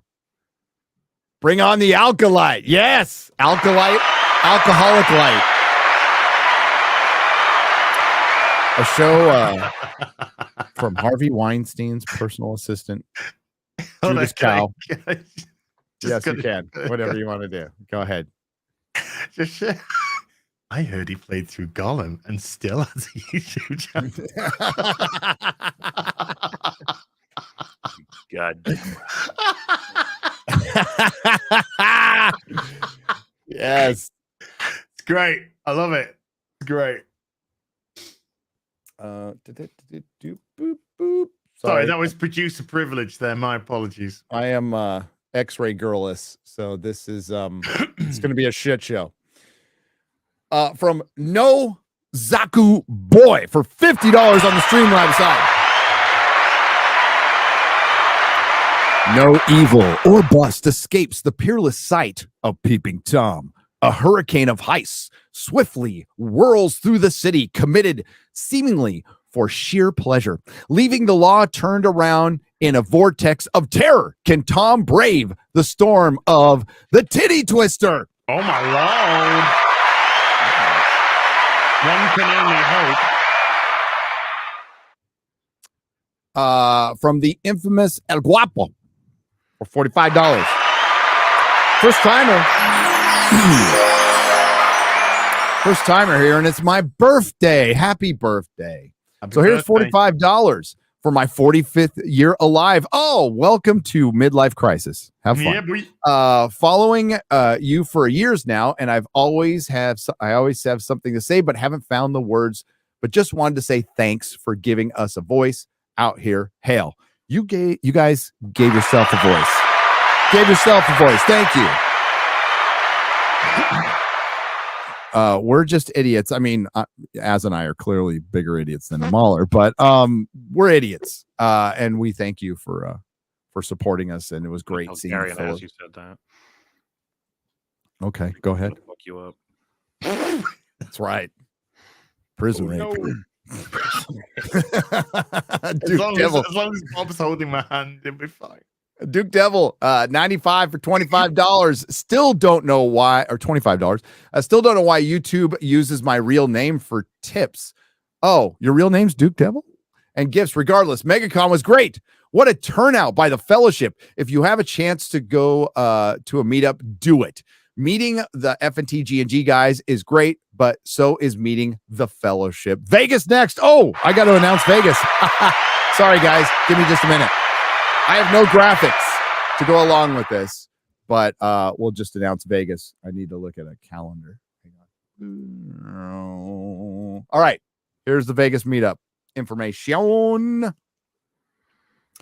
It is going to be the week of April 9th through the 13th, there'll be multiple things going on. We'll be running around. Some of them will be impromptu. Like we did a little meetup where we announced there that we were just running around the strip, basically being knuckleheads. But the main meetup will be on Wednesday the 10th. Wednesday the 10th at the Millennium Fandom Bar. You have to, it's free. All of our stuff, we will never charge you for stuff. I will. Okay, I'll speak for myself. I will never charge you for stuff. And what we do there is we do at the Millennium Fandom Bar is basically like a sports bar, but it's a nerd bar. It's run by a crazy Frenchman named Alex who gives us the whole place. It's all ours. That's why we do it during the week. It's also cheaper to travel to Vegas during the week than it is on the weekend. It's not as crowded. This is the week of CinemaCon. So there will be I think an invitation only film threat event, which again, RSVPs will be put up pretty soon. I'll have the link on the community section of this channel and on Twitter. And I'll let you guys know about that within the next 24 to 48 hours. So the meetup is in Vegas, Wednesday, April 10th. Time, I think it's 6 or 7. I'm going off the top of my head here. And yes, we will have an impromptu meetup somewhere on the strip, probably in the older part of Vegas, because that's more fun. It's a little more seedy.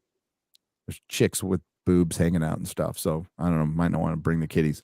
Also, this is a 21 and up event, unfortunately, because we are having it at a bar. It's at a bar.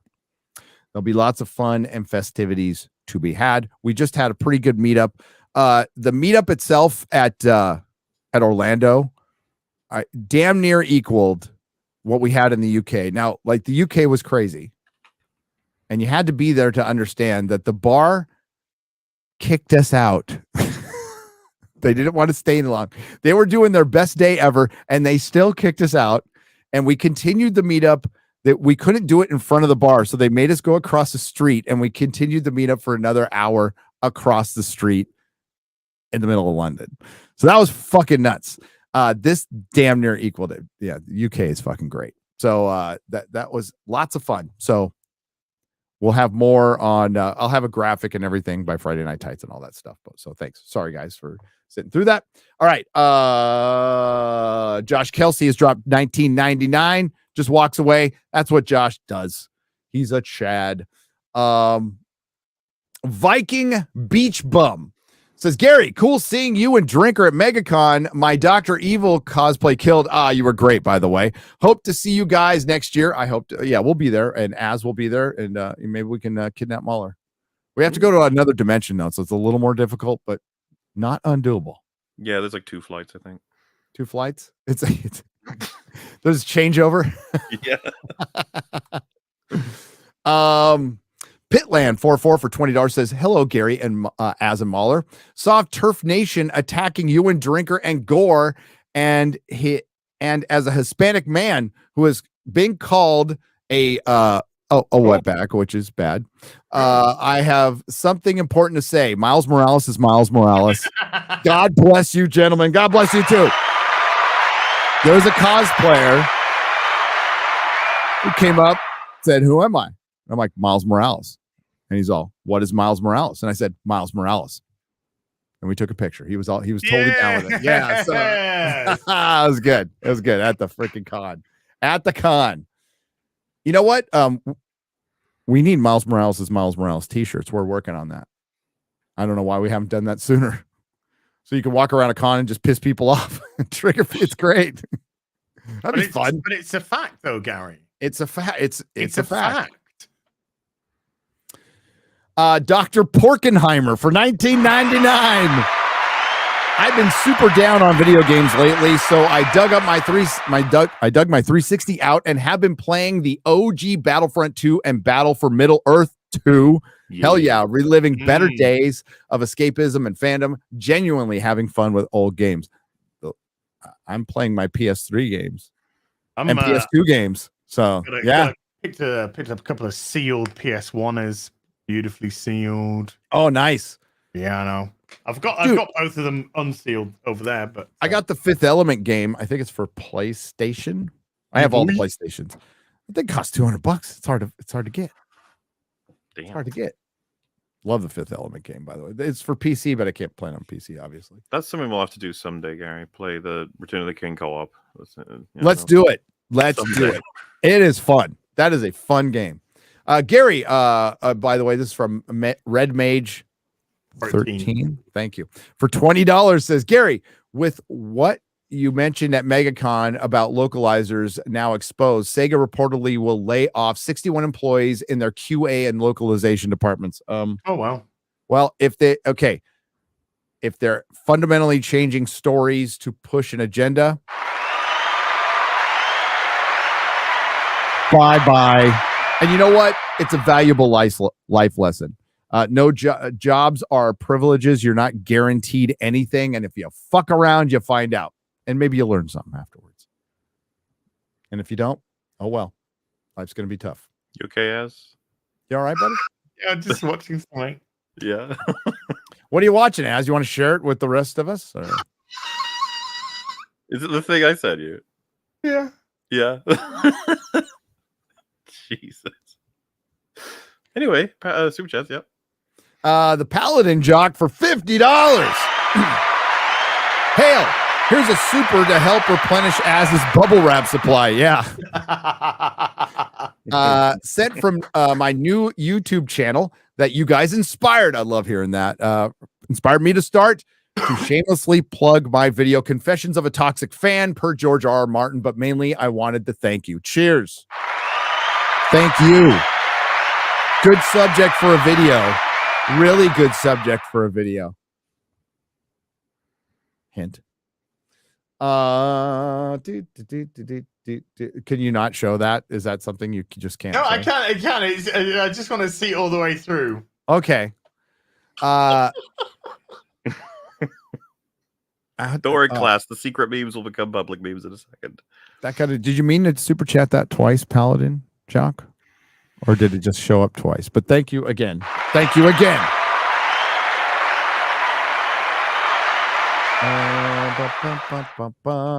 Oh, yeah. We already saw Dan Bask. He's dropping a new video today. Subscribe to Nerdrotic. That's all I got to say. Subscribe to Nerdrotic. Not sweating it at all. I might be singing Bon Jovi. Hail the real BBC Mahler. Not sure if you are familiar with the YouTube channel Nando versus Movies, but I was wondering if you would be interested in doing an EFAP of his recent video, 5 Things Marvel Can Do to Save the MCU, says Carnal for $20. Well, we can always maybe give it a shot. Every video we cover that has that kind of recommendation, it's always stuff like, you need a villain that is, going to be in all the movies. It's like, avoiding the horrors that is just the fundamental script writing, which is the problem. And so, we've covered a few of those. So maybe. It's a good video. Oh, who was... Okay, the super chat was referring to Turf Nation. That's right. I don't know much about them. They made a couple of videos on us. Was it about the Taco Bout stuff? That's freaking old. How about... Let's talk about it then. Let's talk about Marvel going off the reservation. That's what pissed people off last time. Echo, it was a bit of a gamble on Echo, and it didn't pay off. Well, that show just couldn't stand on its own 2 feet. Let's be honest. I hear there's a lot of people just mute on the subject. They are. I didn't hear much about it after it came out. Marvel tried to give it a leg up, but another case of all the criticism falling on deaf ears. Absurd. Yep.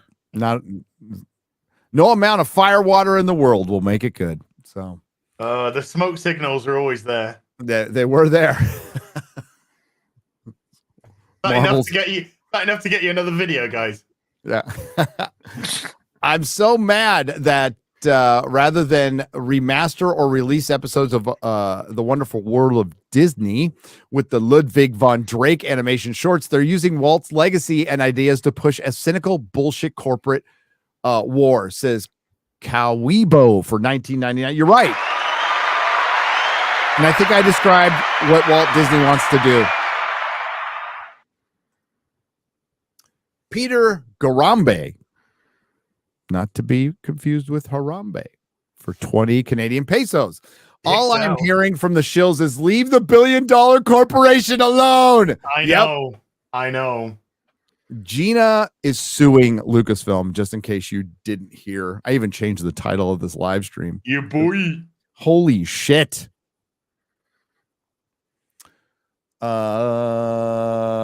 Brightest Day just says simp. God, she looks good in that dress. Ooh. I like how you used as his proper pronouns. Hey Gary, my comic doctor Alpha Dead Man's Lullaby finished fulfillment today. Good. You and the FNT crew really helped the project. Much appreciated. You're welcome, brother. Good luck. By the way, you can totally play that meme while doing super chats. You can put it on mute. It's really. Oh, put it up. Share it, as please. All right, I'm gonna be on mute. There's no need to put the sound on it, and I'll put it on full screen, and I'll turn just this it's just the average happening in a. Yeah, it's just you can read it. Yeah, it's just an airplane trip, and there you go. Oh God, I think I know. Okay. All right, just hit play. Yeah. Now I regret not meeting Gina at Megacon. You get him, girl. Yeah, you fucking stick your hair in front of my fucking TV. Well, yeah, the implication seems to be that she's actually pushed it off a few times and the person keeps putting it back. So your hair is at the person's mercy if you keep fucking putting it in their way. And she saw it. The steward's like, oh, that is a chunk of gum right there. It's going to be a bummer to get out. Yeah, a little bit. But she's just is this not set up? I mean, do you think this is set up? It could be. Guys? You never know anymore with any meme, but I enjoy it regardless. Gina is the most based woman in existence. Yeah, it's one of the reasons I hate flying. Because they cut your hair off and put gum in it. Yeah, I had a head of hair like that, and this is what happened last time I started flying. They gave you a gum helmet, and you have to tear it off. That's all I'm going to say. Oh, there goes the lollipop. Get it in there. Stuck in. The chat will decide, Nicholas. I like this. This is my favorite. That's what I burst out laughing at.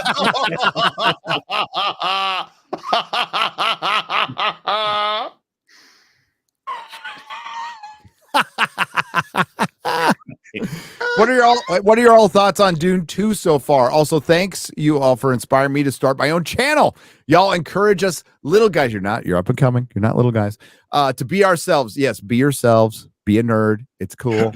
I know a lot of people pretend to come in this space and pretend to respect nerds, and it's just all fucking lip service and bullshit. They really just treat you the same way the jocks did and everybody else and all the elitist fucks.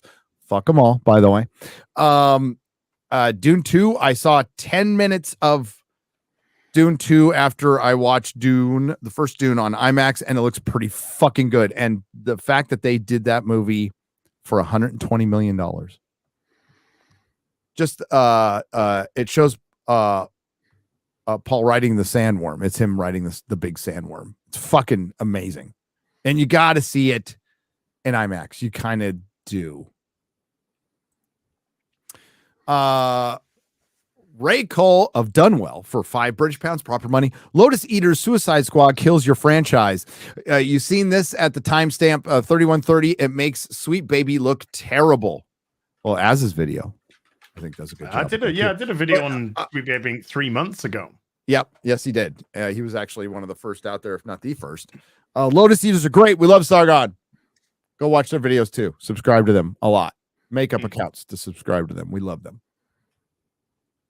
Here's $5 towards X-Ray Girl's bar tab. She doesn't need it. Thank you, though. Genius 2012 $4.99. She had plenty of people buying her drinks. Oh, I bet. Simps. Total simps. Total simps. Al Favre? Favre? Favre? Yeah. Favre? Al Favre? Something like that. I just go Al Favre. I felt that. I lead it like a Frenchman. Went to Megacon, but worked an 18-hour shift the day before and got off at 3 a.m. and overslept. I missed your all panels. I was so bummed. I had a comic for Jeremy and one for Ripa and Drinker to sign. Wanted to meet you guys. There will be another opportunity. We'll be back there next year. Yeah, we'll find a way to sign that comic. Sorry you missed it. Thanks for working. Thanks for being a working man and making the world go around. The Paladin Jock for $19.99. Not to end on a downer, but Gary, I missed the USS Flag selling at Freak Toys by a couple of days. The next one is mine. Hail all, and now your channels can help me stay up at night to study for grad school. Hails and cheers. I'm sorry you missed it, but you'll get another opportunity. Yeah, it was a trip. That was the first time I've ever seen one in real life. It's fucking big. I miss those days. That's when toy sales were healthy. Remember those? Remember when toy sales were healthy? Oh my god, I've got shit from the con. I gotta dig out. Oh, I got you the Black Widow. All right. They're gonna ship it to me because I couldn't carry it out of the con. So they're gonna ship it to me and we're gonna ship it to you. I'm gonna just tell you what your presents are. You got an 11th Doctor, but the special edition one with the Cyberman head that lights up. So you were getting one of those as well. Then Melissa put in something that I won't tell you what it is, but she put in a little something. Well, since I'm not going to get my 11th Doctor, the new one. No. So I got you one. And it's in his Chief went out of business and took all my money. Yep. So it's in his later costume. You know, the nice. Impossible I like Girl. Yeah. I like that one. Yeah, I do too. The scam is that they provide ESG credentials, as in sign off on the company's ESG claims to big investors. No sign off, no capital, no business. That's the extortion racket. You are correct. Matthew Cooper for $10. Correct. It's a fucking scam. That's all it is. It's a hustle. It's a hustle. It's a hustle. It's a shakedown. An ESG DEI shakedown. The James Gunn nepotism cinematic universe. Just a reminder, this is from Death Comes for All of Us for $10. Just a reminder, if we don't own the games, then piracy is not stealing. Correct. Have you seen Grace Randolph's review of the Suicide Squad game? There isn't one, is there, Miles Jones? No. Oh, the Suicide Squad game. Oh, yeah. Apparently, she reviewed it. Oh, no way! I gotta see it. Hey, did you see the hour, but you see the Nerd Crew returned?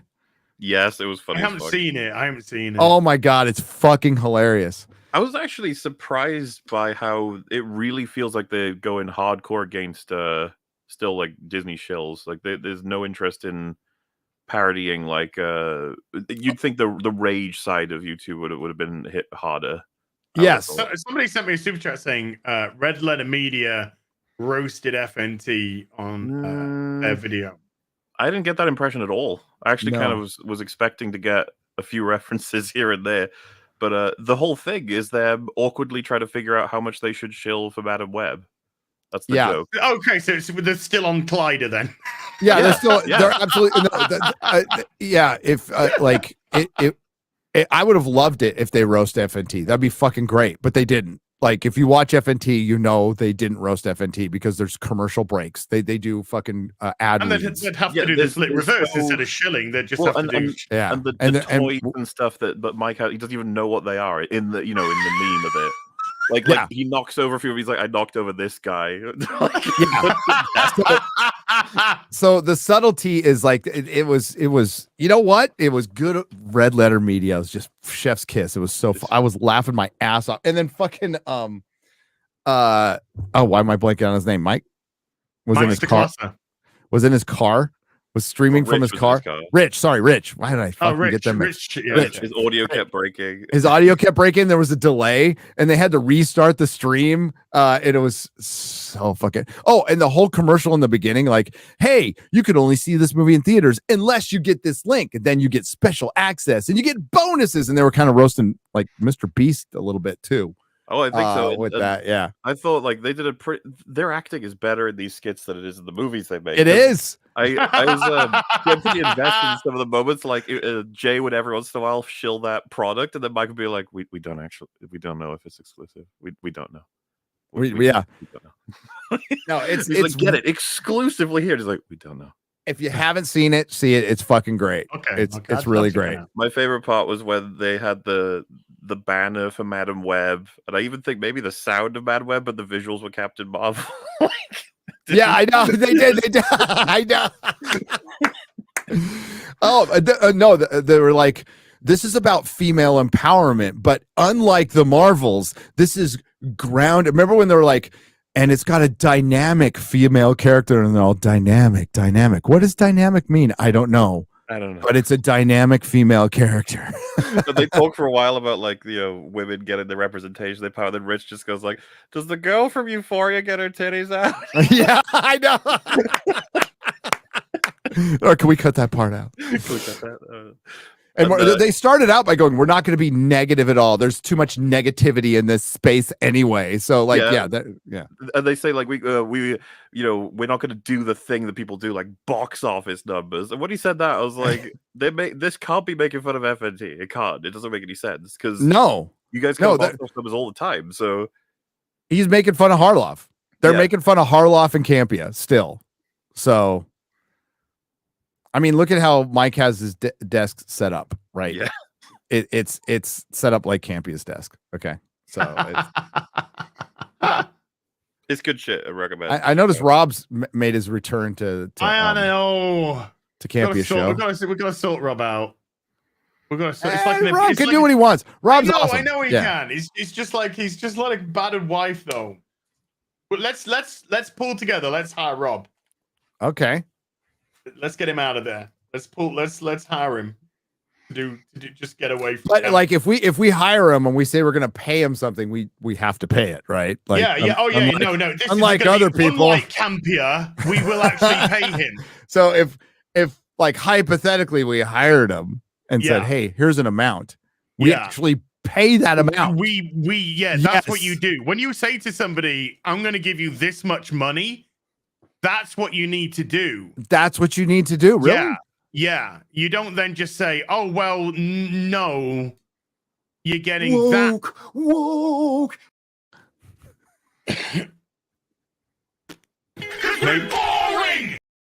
Looks like Campia blew his money away. Oh, are we giving him a hard time? I'm sorry. I love RMB. Love Rob. Love Rob. Love Rob to pieces. Ryan Guzman for $20. As a Starfield review on Steam has changed since your vid looks like around 300 reviews taken down to make it mixed instead of mostly negative. So they are removing. Steam doesn't have that rep. I mean, like that's something I do know is Steam doesn't really have that rep. Right? I mean, like not typically. No, not definitely not. What you'll find is a lot of people rely on that as a very shorthand of whether or not they should even pick up a game. If you like, company I like, title I like, franchise I like, genre I like, trailer's good, and then it says overwhelming negative. Okay, he's not right. Yesterday, the recent reviews for Starfield were mostly negative, and the overall was mixed. It's now been changed to mixed and mixed. Mixed race? As I was saying, when you get all of that put together and then you say overwhelmingly negative, most people just won't buy the game, even if every other reason to do it. That's how reliable that is. In the same vein, if it's a game you don't want to get, but it is overwhelmingly positive, you're like, oh shit, okay, maybe it is good. How's like, Pal World doing? Really well. What was that? On Steam or in general? On Steam. Let's have a look. Doing well. Good old Pal. Yeah, they changed. Yeah, it looks like they've removed reviews. Going from mostly negative to mixed, quite a big leap. Very positive for Pal World. Which is, kind of, that's what you'd expect it to be, considering like the cultural discourse. Suicide Squad should be in the fucking gutter, and it's a bit weird that it isn't. Isn't it mostly positive, the Suicide Squad? I think very, or either very or mostly, but it's just like wrong. That's not at all. This may shock absolutely no one, but and I'm not saying this about Steam, but mainly in the Hollywood sphere, absolutely everything from the studios and the Access Media is coordinated. Every bit of it is scripted. Hollywood Reporter used to do editorial pieces. They used to get editorial a little bit in their articles, pretty much copy and paste press releases by third-party marketing firms. The studios, and I'm sure gaming studios, use third-party marketing terms to firms to start narratives, anti-fan narratives, and this has been admitted by executives. This is something that's been going on. That's why, it's more important than ever than you guys just become the media. Start a channel. Most of us came, I came to YouTube, and a lot of people I met came to YouTube because I knew the Access Media was full of shit. I'm like, we're being lied to. I need to hear the truth. Whatever it is, I need to hear the truth. And our good friend Robert Meyer Burnett said, authenticity is the currency of the future. So if more of you are out there, channels come and go. There'll always be somebody to replace and keep the truth going. That's why it's important. So many people try to drive you away from YouTube because, it's not like the old days and you won't, put in minimal effort and become a gazillionaire. Well, you know what? You could play the lottery too, or not play the lottery. But if you want to come here to have fun, maybe make it a little hobby, hang out with your friends every weekend or something like that. That's how my show started. Then do it. And you can, over time amass like 10,000 subs, 1,000 subs, whatever. And you're having fun. And sure, yes, you can make a few bucks.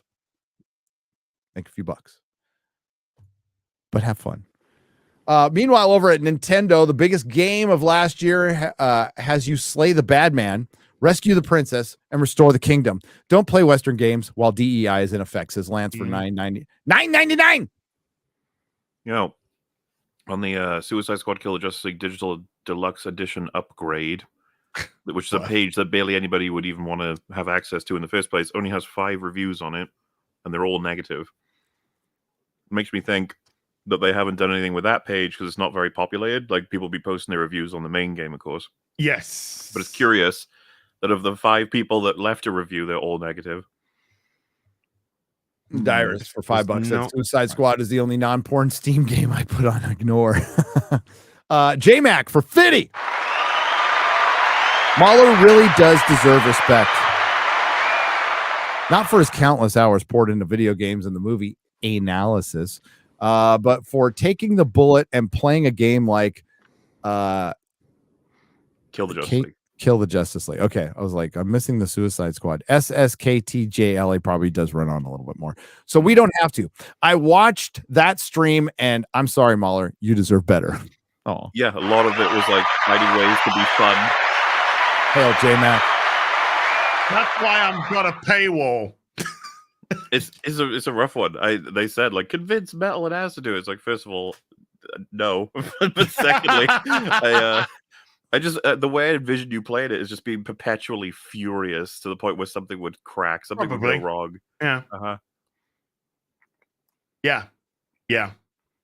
Because I'll probably be highlighting virtually every single thing they get wrong about the heroes. Yes, biggest news of the day, biggest news of this week is Gina is suing Disney. And Elon is paying, yeah. And Elon is paying, and when Garrett and Miss Nerdrotic and I were talking to her, she said, just keep an eye out. Something's going to happen. You boy. This was it. So, damn. This is huge. This is fucking huge. Elon was hanging out with Nelson Peltz the other day, and they got him on video saying, yeah, I'm just hanging out with some friends looking for some more companies to take over or something to that effect. And he's trolling, but fuck, that was great. We need more of this. We need human beings. If there's going to be giant corporations, we just need human beings running them. if there's going to be politicians, we just need human beings, not these fucking autons out there like Gavin Newsom, who's a piece of fucking plastic. That's all he is. Californian psycho. California psycho. We just need human beings, and human beings give each other shit. And Elon, being as close to one of us as we'll ever get with a billionaire who posts memes, is he perfect? No, but fuck, if he doesn't take over Twitter, the official narrative is different, and he's breaking it. He's literally breaking it. So that's good, because a lot of stuff, the James O'Keefe stuff that went around a week ago or so, that stuff would have been banned everywhere. And because Twitter doesn't ban it, now it's not getting banned at other places. You see how that has an effect? It doesn't mean they're good. It just means there's some good happening instead of total evil. Progress, not perfection. You guys read TV tropes? I have not. Sometimes. No. But time is a ticking, Gary. Time is a ticket. Are you? Do you need to go? Well, yeah, it's over. It's over 9 now. Yeah. I got it. All right. So you jump out of here, and we will jump out of here. And I'm sorry if I'm just going through to make sure. Here, you go. Bye. Bye. What do you got? You got a video out. I got a video out today, and I got a video out yesterday. So there's actually 2 videos in 2 days on my channel. Go watch them. I think there are a couple of goodies myself. So go check them out tomorrow. Ripping a Silverback on my channel, and then on Friday Night Tights with Dean Cain, Superman. I know he's got a comic coming out, but I'm probably just gonna rewatch the best episodes of Lois and Clark, and talk about Superman. I'm gonna say, what was it like to kiss Terry Hatch? Yeah, because describe it in detail, in perfect detail. Perfect Yeah. detail. Let me get the lotion. No, and he's culturally aware. That helps too. Like, he knows what's going on. He knows what's up. So it'll be I'll fun. see you then. Yeah. Take care. Goodbye. Take it easy, brother. Have fun. We're gonna read a couple more, and then I get. You got to get a quote, apparently. No, which is a quote. Let's hope they do another one in brackets. Obi-Wan Kenobi. Can everyone write to Disney? That's partly a quote from Ewan McGregor. Could you imagine we were in a world where Ewan McGregor has to encourage fans to convince Star Wars to make Obi-Wan stuff? That's how bad it is. Is that a tweet? It's from Discussing Film, so I'm not sure exactly where their source is, but they're pretty reliable. Oh, I'm blocked by them. I'm blocked by them as well. I need to remember that for my. I need to put that in my video. Well, I can give you the link. You just have to open it in like incognito, I guess. Oh, I could do that. Yeah, I keep forgetting that because I'm a boomer. But it's just crazy the fact that, like, it's like Ewan McGregor has to campaign for more Obi-Wan content, but it's just, you'd think that would be an easy sell. Duh. But they blew that. I mean, that was really their one chance. Like, okay, maybe we can get the prequel crowd. Well, we pissed them off too. Mm-hmm. And now Star Wars Theory is a white supremacist. So there you go. I was watching his vlogs. He's so walking around like the little parks and theme parks and stuff. You can tell he's just so happy to be with a bunch of people who are celebrating an IP. And he's just like, it was funny. There's this baby that goes past crying, and he goes, he must have seen TLJ. I got to see him for like a minute. Mm-hmm. I ran up and met him real quick at the Ripa booth, but yeah, our paths did not cross. Probably because we were fucking busy, but that was, it was rad. Busy. Benny interviewed Drinker and I, something it's going to come out soon, soonish. So yeah, he it's at we were interviewing it in Celebration, in like the belly of the beast Celebration. It's a Disney town, and it's at the Celebration Tavern. So look out for that. Benny Johnson interviews me and Drinker. But yeah, the reason I brought that up, because we did that interview in the morning, and this is like, I don't get picked up by big black SUVs. Okay, I usually Uber myself or drive myself somewhere. I unload my own equipment. I hook up my own equipment. I'm never going to change that. But it was weird. Like, expect your black car to arrive at your hotel at 9:50. I went, ooh, fancy. Blah, blah, blah, blah, blah. And me and Drinker rode over and bought us coffee and everything. It was really nice. Then we ran over to con, walked around for a little bit, went to the panel. Right after the panel, I was supposed to do an hour at Ripaverse's table. It ended up being 3 hours. And I was happy to do it to the point where I had to leave and I just worked the line. I just walked up the line and said hi to people and shook their hand. And hopefully I got like, it's just a nightmare thought to not meeting everybody who came out there. Like, I know what you mean. That would give me a sleepless night or two. And then we had a quick dinner and then did the meetup. I was fucking dead. I'm just, that's what I felt like 54. It's like for the first time in a long time, I felt 54. It's like I'm in decent shape. I can still run, I work out, but I was tired. I was like, I gotta go home because I've got to go home now. Have a little sit down. Yep. Okay. So the Paladin Jock for $49.99 says, for the last 3 years, I've put my career on hold to caretake for 2 family members, many fellowship channels, but especially you 3, Drinker and Film Threat, got me through many nights on 2 hours sleep. Oh, thanks for all the laughs while I was running on empty. And thanks for watching. And thanks for hanging in there. Good luck with the channel. Absolutely. Thank you. I am, again, X-ray girlless, so I could completely fuck this up. So we're going to get the rest of these. I think the square up will be Thursday. I have to make a couple of videos. I usually try to do one once a week. We're on a week today, but I was traveling, so I'm going to be making a couple of videos. Obviously, I was going to make one, but now Gina, that's going to be the video. So I'm going to talk about Gina. But we're going to get out of here now. So the square up will be Thursday night. Hopefully it'll be gaming. I will be gamming, playing a little Witcher 3. Exciting. What do you got coming up, Mahler? Recently finished Arkham Asylum, so people were like, play Arkham City. I was like, okay, maybe in a week, because I'm still getting the supercut for my 14 hours of Suicide Squad done, so I can pop that up and people have an easier video to watch instead of 14 hours of me just sort of staring into the abyss. Other than that, though, the regular. We got the Halo Season 2 is coming out very soon, like 2 days. Oh, that's right. It's gonna be exciting. Oh, everyone can't wait. I think that'll be the one that kills the show now because, their first season they had benefit of the doubt. Second season won't. Oh yeah.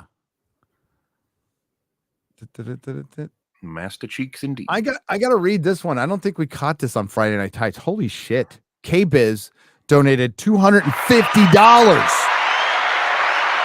Friday Night Tights was such a shit show. Hail everyone. Can't make it to Megacon this year, but should be at Vegas. Excellent job with the content lately. Everyone keep up the great work. K-Biz, we love you. Thank you, brother. Glad to hear from you, K-Biz. Glad to hear from you. And just hope you're doing okay, buddy. Love you, man. So I'll read that on the square up as well, but I just saw that now. Yeah, dude, Halo. And then we have Last Airbender's coming out. Yeah, everyone's keeping an eye on that. I'm seeing a whole mixed set of opinions. I've seen a lot of people positive about that trailer, but ER, who is essentially the person I know to be the hyper Atla fan, kind of hated it. So we'll see. Yeah, I mean, I'm a big fan of it. I can't say hyper fan. I watched it with my oldest son when he was young, and then watched it with my youngest son when he was younger. And it's something like the whole, like Melissa loves it too. Like we love it. As a matter of fact, I just got the Steelbox set. I'm going to rewatch it again. I like the trailer. I did. I heard they're going to take away, they're going to take away the sexist comments and remove an entire fucking, character arc, which is fucking retarded, but we'll see when that happens. Cause they said that about Sanji too. And One Piece, but yeah. Well, you never know. And remember all the comments that were made that were weird about House of Dragon. It's like, thank fuck, House of Dragon got out mostly unscathed, despite a lot of like behind the scenes stuff about how this show will show blah blah blah. And it's just like, shut up. The show's not about whatever the hell that is. But anyway, the that thing about Sokka's like arc or whatever. The funny thing is the ER points out with like a clip. His sexism arguably is what helps him fight Aang right in the first episode because of like they have a back and forth. We'll just have to see how it goes. But this one, if they fuck it up, they'll hear about it. Obviously, this is a big one. Yeah, they haven't screwed up big ones before. I'm just nope. saying. But this one, they'll hear it. If they fuck this one up, they will hear it. The fans for this they're many, many. With Shyamalan, this happened already. So. Oh, I know. My kid still bitches about that. We got a refresh rate. Give it another shot. I believe it was Dark Horse did a big oversized edition. I sold the shit out of those at my comic store. The last Airbender oversized edition comic adaptations. It's amazing. All right, we're gonna wrap it up there. Thanks to the Modrotics, you always do a great job. Thanks to the lurkers out there. We see you lurking, and we didn't do our Buffy debate. I forgot about that. Oh yeah, shit. Damn. There was something else I wanted to bring up. So Clarkson's Farm and Grand Tour are coming back within the next 2 months. So we have 10 days till a Grand Tour special, and I'm gonna watch it with Mahler and Az, and that's gonna be like a member. It's gonna be like the normal member stream watch parties where you just, it's not super exciting. Sorry, but it's us watching it together. There'll be a little timestamp for you. So if you want to do a watch party and hang out, if you're a member. We're going to do that the day it comes out. Time to be announced, but it'll probably be because it's on a Friday. It'll probably come out on a Thursday night for me, but Mahler and Az will be abed, so we'll probably do it Friday morning before FNT. And that's still early enough for you guys, so you're not like losing any sleep, and we'll just watch the special. Then we'll have to work out Clarkson's Farm, which comes out first week of May. So season 3 of Clarkson's Farm. Super fucking hype for both of them, and I'm sad because this is the second to last Grand Tour. Yeah, can't go on forever, I suppose. I think they'll do some sort of specials together, probably on another streaming service. That would be my guess in the future. The fact is, we'd all be fine with them sitting in a literal old folks' home, 3 chairs or on a table talking about random shit. Yeah, they don't have to do car stuff. It's fun when they do that, but they don't have to. Or maybe they just do it at Amazon. I don't know. Clarkson's Farm's a big fucking hit for Amazon. More people watch Clarkson's Farm in the UK than watched Rings of Power. Why wouldn't they? Why wouldn't they? Why wouldn't there's better characters, better storylines, and watching Jeremy live his life? Yeah, one of those shows respects the UK culture a little more. What would be funny is if they made jokes about it. If they said like the only thing we don't have, I guess, is like a giant CG dragon, and then they actually have one on the farm. I know that would be so funny. That would be so funny. So really looking forward to that. So we do have some good stuff coming out. Dune's coming up, and of course, Madam Web in like a week. We get a Madam Web. Our favorite. Hey, show your love for Gina Carano out there. She's gonna get a lot. She's gonna get assaulted from every institutional and corporate institution, probably some politicians, and a lot of shill access media. So just show her a lot of love, like you always do.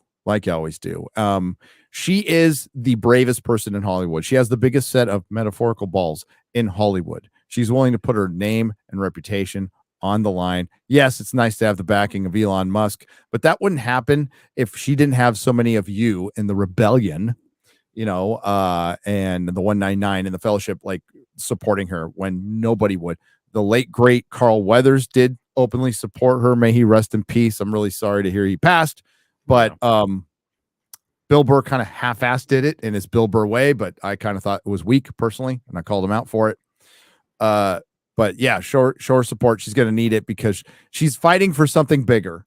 All right. She's fighting for a reputation, but it's actually something bigger. It's to fucking kill cancel culture once and for all. And let's do it. So thanks, everyone. See you next time.